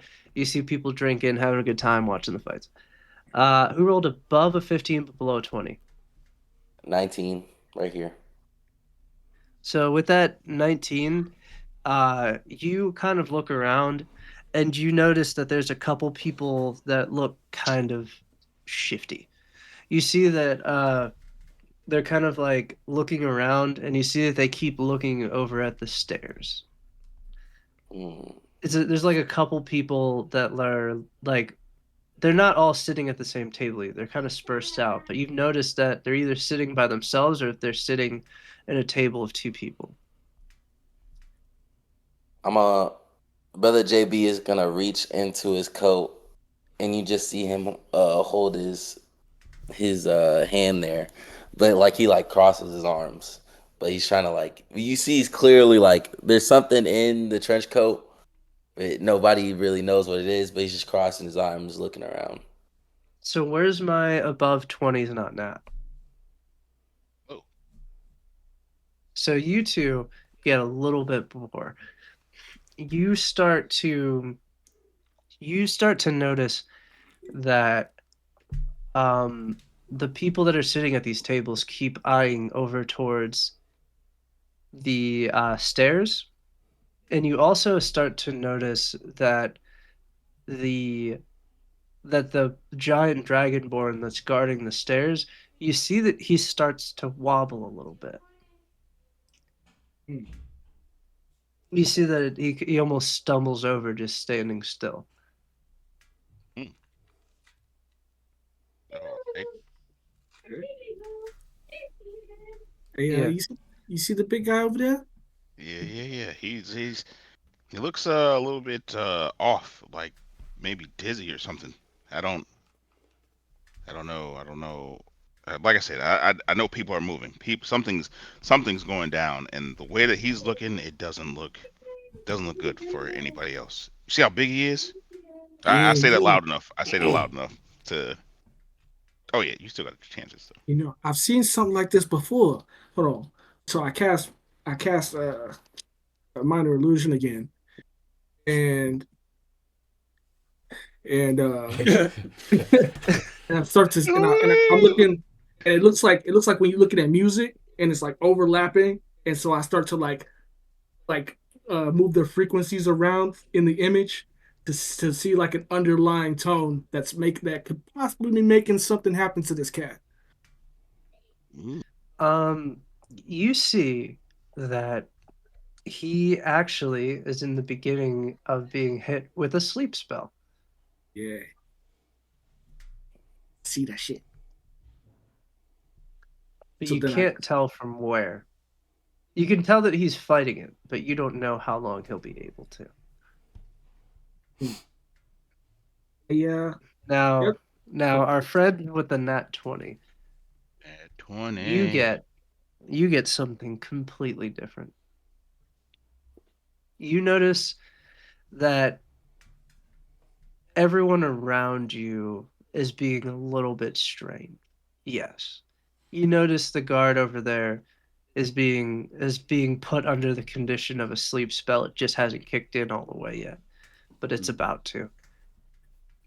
But you also notice that there's kind of like a hooded figure that kind of walked. He went into the bar pretty much after the end of the second round, and you see that he kind of walked towards where like the stairs are and then disappeared into the shadows. Okay. So I guess I'll say while everybody else is kind of focused one way or the other, Thross head is kind of looking in the opposite direction towards that hooded figure and where he went. And then So he'll with a just nat go with ahead. a nat 20, I'll tell you that you're able to track him to the stairs. You see that he kind of like disappears into the shadows, and you see that he's kind of headed towards the direction of the stairs to the meeting point where all of the pretty much heads of the various gangs are. Okay. So Thross will just say to the group, if you look too closely, you will not see. And then to himself, he will say, I hear you, my lady. And I'll move towards those stairs that I saw that guy go towards. Where's big guy going? You're probably going to find somewhere where the spell coming from. Nah, look like he's moving towards those stairs. That's probably Definitely where the opposite. spell coming from. He's huge. He's moving towards them stairs. I was just like, well, Following. what spell are you talking about? What are you guys talking about? Following. So I'm following. so as he Got to check my as rope. he moves toward the stairs, you see that the dragonborn finally falls over unconscious Oh shit! and kind of like falls out of the way of the stairs. And you see that nobody moves yet by the act of him falling over. Why is nobody reacting? Oh, shit. Uh-oh. Why is nobody doing anything? Doctor. Well, My most God! people are waiting. This man Most needs people help. are waiting for the next fight to start, so they're not really paying attention to that area. They wouldn't really have a reason to. Hmm. If I throw my drink on him, will it wake him up? What Ain't gonna are wake him you? I'm following Throst. That's what's happening with me. There, I'm following. I'm gonna Follow the try. nose. All right. Well, Ozzy looks Wherever at it He the goes. guard. Ozzy looks at JB. He's like, "Yo, what do you want to do?" I kind of like rearrange myself where I'm at the table where I'm able to see, like, yes, I'm still at the bar, but I can see like the rest of the seating for the match and everything. And I'm like just gonna look at the stairs, still crossing my arms, like kind of gripping onto something. And I'm like, I'm just gonna watch and see. That's what I'm gonna do. They go, "Why is your hand in your trench coat?" I'm gonna look at Ozzy and be like, brother Ozzy, there's some things that you just can't ask. And right now, he looks around. He looks around. You know, I'm seeing some very untrustworthy fellows out here, if you know what I mean. Bellows. Okay, so with that being said, Ozzy conjures a drink in his hand, and then he also and Thros randomly gets one in his hand, and Alaric gets one in his hand as they're walking. They can do as they want. So who's staying and who's going? I'm following Thrust, and as I'm following him, I'm still looking at this frequency in my minor illusion spell, and it's getting stronger. I'm staying. I'm staying with JB. But Okay. I conjure. I gotta go because my rook took off, so I gotta go help my rookie. He take off, man. I don't know what he's thinking.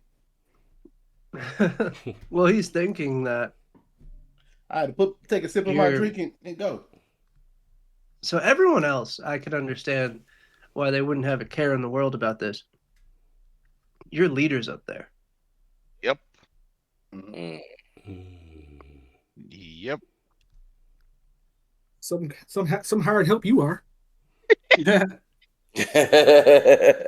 Yo. I'm just You saying. got to get fired, nigga. Can't get fired if he dead. Oh my God. Yes, you can. No, Yes, we can't get fired if we're dead. Oh, you speaking French?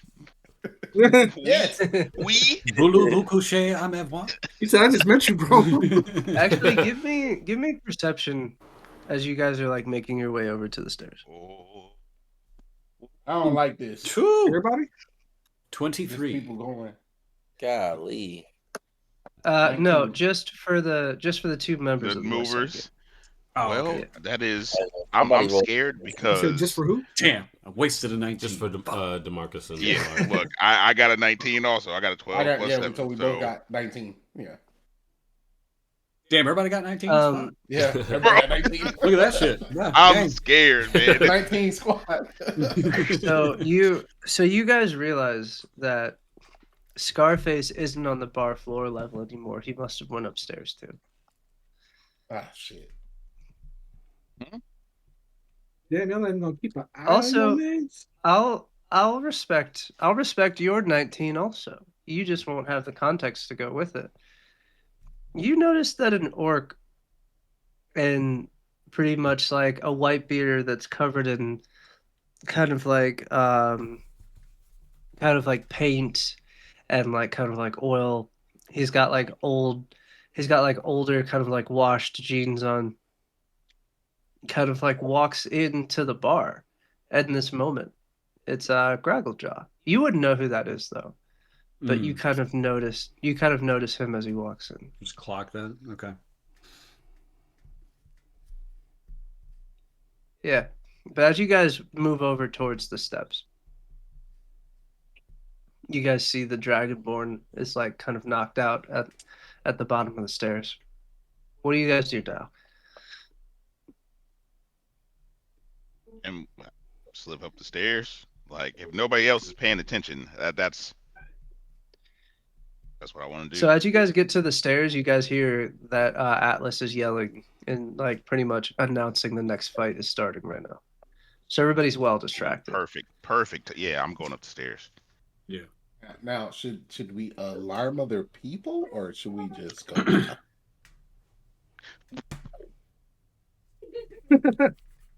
Who else? I just need to know. I just Who need else to know we got? stealthy or non-stealthy is all. That's what I need to know at this point. Throst is Alright, not moving stealth- Stealth it stealthily. is. Throst He is wants not some moving rolls. stealthily. He's too dumb for He's that. a big nigga. We behind big nigga. Yeah. That, We look, got can a- be stealthy all we I want. got a Nothing. fat 8 in intelligence, my guy. I'm not moving stealthily up these stairs. Yep. I'm holding the spell, so I ain't moving stealthily. So as you guys are like kind of moving up the stairs, Thrust, you not really breaking stride, but you start to hear the sounds of the meeting happening, and you hear the various families kind of like arguing. Right now they're mainly arguing about shipments. You hear them going back and forth. It's like, look, shit keeps going fucking missing, and somebody is not being held accountable for it. You see that you hear the voice of like the Yakuza patriarch. When you hear the mafia guy talking about, he was like, the docks are neutral fucking territory. All right? It's supposed to be free trade for everybody. Nobody steps on each other's toes, and that's how war doesn't break out. And you guys hear this, you guys hear a woman's voice. And she goes, well, that would be fine if we were fully on peace terms, but all of your men keep encroaching on my territory. I'm gonna have to start taking more than fingers. And as you guys are kind of like headed up the stairs, you hear them arguing. You hear Pee Wee Longways go, look, you guys know the rules. We don't talk until the fucking mediator gets here. We handle business as normal. And as you guys get towards the top of the stairs, you guys hear somebody at the bottom of the stairs behind you. It's Gragglejaw. And you see that he looks up, and Ozzy, you're with them, right? Well, I'm with JB, yeah. So I don't know if I see Okay. Grappjaw yet. Give me a perception check to see if you see him kind of like walk past you.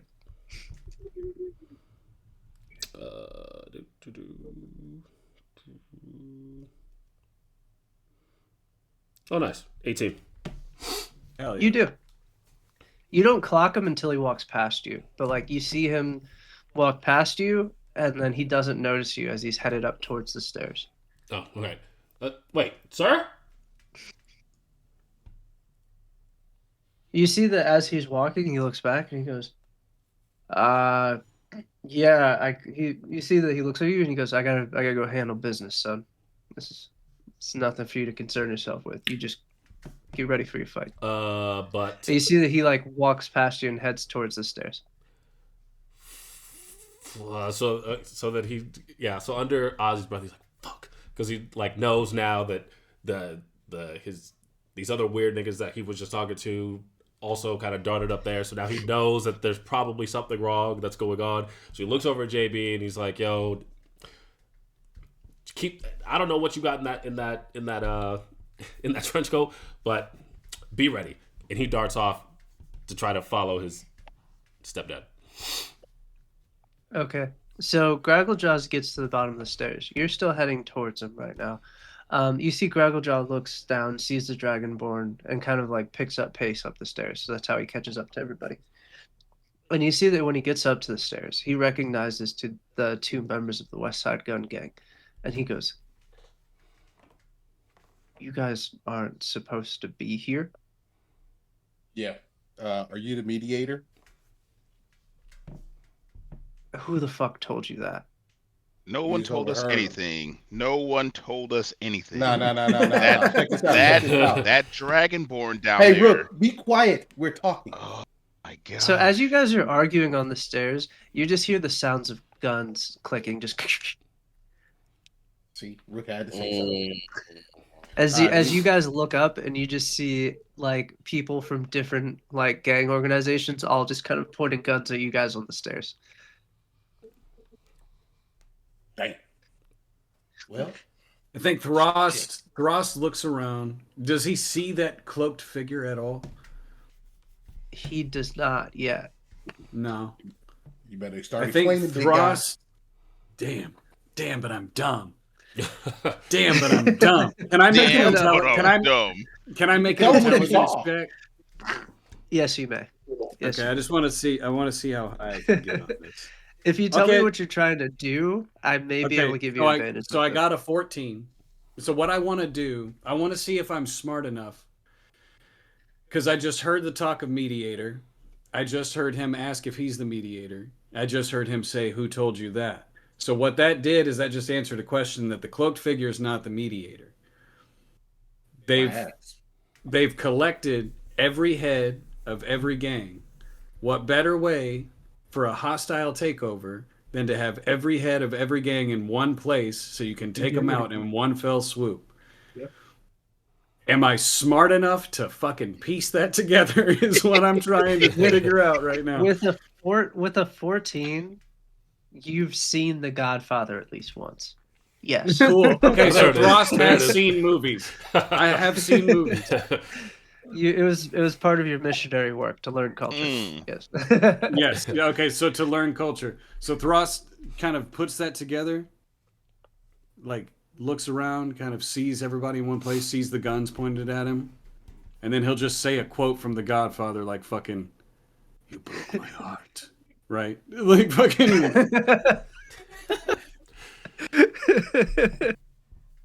Dang. like, "Everyone in this room is in danger. You are all going to die." And I look over. I'm like, that's not something What you does that say mean? to a bunch Why of would you say that when Why you got would you guns pointed say at that? us? Why would you You say see- that? What Your you fault. say? You see that all of them don't move the guns, and if anything, they kind of like lean them farther over the railing. And then you see Gragglejaw walks up and he goes, the one guarding the stairs down there is unconscious. You guys might all be in danger. That's what we were Wait, coming wait, to wait. tell them. Yeah, we were trying to Hold on. figure That's that exactly out. what we were I coming to yelled tell this them. from behind Groggle. We were trying to I figure don't that have out. the finesse. I ain't Hold got on. the finesse. And you So- see that Gragglejaw. What's up? Go ahead. Oh, sorry. I was just gonna say, like, so is this staircase in the second level? Is that visible from where I'm at? So you Like, can can just I- see the bottom of the staircase, but once they have to go they're not going to the second floor, they're going up to the third. Okay. So like you wouldn't be able to see them once they pass up past the first floor. Got you. Okay. That's why I like kind of stay back. All right. Hmm. I'm gonna have my still defender because I'm seeing like I'm kind of hearing things, and it seems like a lot of people are up there. I'm gonna send my still defender up there, just like towards the stairs and try to see what's going on. Okay. So But as you do that, Gragglejaw kind of like makes his way past you guys to the top of the stairs. And you see that Gragglejaw goes, "They're with me, all right? They're my protection. They're here to help me mediate." And you see that they all kind of like look at him kind of confusedly. And he kind of like looks at all of them and he goes, "We are here to talk about peace. The faster we do that, the faster we can all avoid whatever is going on here. Because there is something strange. So either let them in or don't. But we do need to talk." And you see that the patriarch for the Yakuza kind of like taps his man on the shoulder and he goes, "Let him up." So you guys are kind of like waved up. They don't not point guns at you. There's still one or two that do, but most of them kind of like you see that they're kind of seated around a long table, and all of the heads are sitting at the table. There's one open seat for the mediator, and everybody else is kind of standing behind their prospective leader. Okay. And you see that when Gragglejaw sits down, they all kind of like begin to air their grievances. They start talking about the fact that shipments are going missing at the docks. They start pointing fingers. They start talking about the fact that their men are ending up dead in random places in the city. And no one's claimed responsibility for it or even given a reason why. And they also begin to talk about strange occurrences going on throughout the city. Strange earthquakes, ground shifting. Something very weird is going on with the city. And they're all kind of pointing fingers at each other. And as this is happening, you see that Gragglejaw kind of like slams his fist down on the table. And he goes, "All right, you know that the meeting table is a place of amnesty. If you are responsible for crossing into enemy territory, claim it now so that the offended party may claim their retribution. We are not claiming bodies here, only monetary things." And you see that all of the various leaders are kind of tight-lipped. You see that the Yakuza leader kind of like looks over at everybody, and he kind of shrugs his shoulders. And you see that the leader of the Chinese triad, she goes, I haven't killed anybody that hasn't deserved it. Only those who have crossed into my territory. And she goes, my father sent me here for peace talks, but it seems as though if no one's gonna take responsibility for what's been going on, it seems like this is a waste of time. It seems now we might have to start brokering war instead of peace.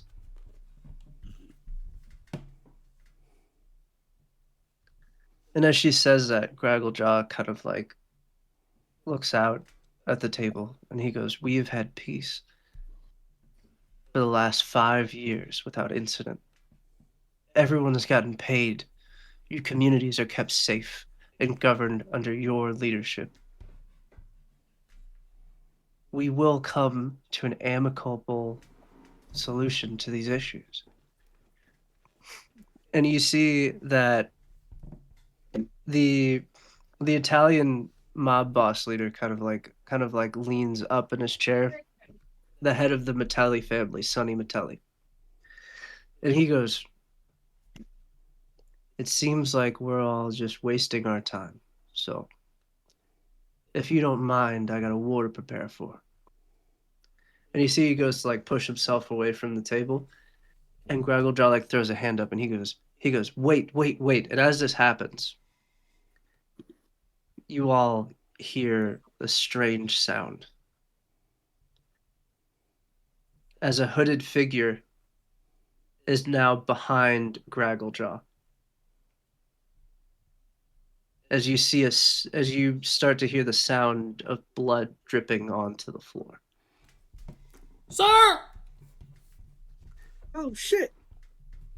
There's a giant sword sticking through the chair into Gragglejaw's sternum, and then out the other side. And you see that the hooded figure kind of like throws off one of the drapings, pulls out a gun, and then aims it at the patriarch of the Yakuza, pulls and then shoots it. And you see that the guy's wearing like almost a suit that looks Italian. And you see that Sonny Metelli kind of like looks and he goes, "No, no, no, this isn't one of mine." And you see that all of a sudden, like the woman that's the head of the triad kind of like pulls out a knife from her pocket, throws it, hits Metelli straight in the fucking ribcage, and he falls back into the chair. While this is happening, you guys hear screams from downstairs, the sound of gunfire. All those shifty people are finally moving. Can I hit this nigga in the head with a whole person? Yeah, go ahead. You could try. Everything's happening very fucking quickly right now. Oh, We're trying to hit him with the whole person then. Yeah, while that's happening, Ozzy's gonna run towards his dad. It's like, no! Fuck! What is He's gotta happening? give a 14 wisdom save. See, 14 wisdom save? Yeah. 17 on the die. I don't even have to tell you what he adds to it. So he looks at you as you try to cast Hold Person. Uh-oh. And then he just cracks a smile, and he goes, "The war's already started." As he rips the sword out of the back from Gragglejaw, and then all of a sudden just fucking disappears into the shadows. Just Oh as man. you see all the leaders kind of like evacuate from the tables. Their men are attacking each other. They're just trying to get the patriarchs to safety. All hell is broken loose. And we will see where this goes on the next episode of the Great Expanse. Bam, baby. We're going to war, Bam, baby. We're going to fucking war. Oh, You know, I thought about that too. Like fucking, like Well, wait a it is minute. good. Like this one goes missing, this goes missing. They think he did it. He said she did it, bruh. All out war. Everybody's against everybody. Oof. Mano y mano. Damn. Damn. nigga That's sliding so my much horse. worse than what I thought. That's so much worse. The crazy thing is, you know what the crazy thing is about that? This What? man took a picture of the dude and said he's here, broke his phone and threw it in the toilet like he said. That was He that took was a we don't- picture. We don't know No, the he exact. took a No, he took a picture picture of it. of the lieutenant for the Yakuza. Don't matter. Yeah. You don't know that. Still, But I though. just think I think it's crazy. He God, was that was the greatest Yo, shit I'm ever, aiming though, for man. the Like, one That person, too. but I can kill everybody else while I'm here. bro, like taking the picture and then snapping the burner in half was the And fucking flushing coldest it. shit. Yes. Dude, legendary. That was so cool. So there's something that I did while because I know Ace, you got to close this out, but I just wanted to give like a peek behind the curtain for a second, if you don't mind. Good. You want me to stop my stream? No.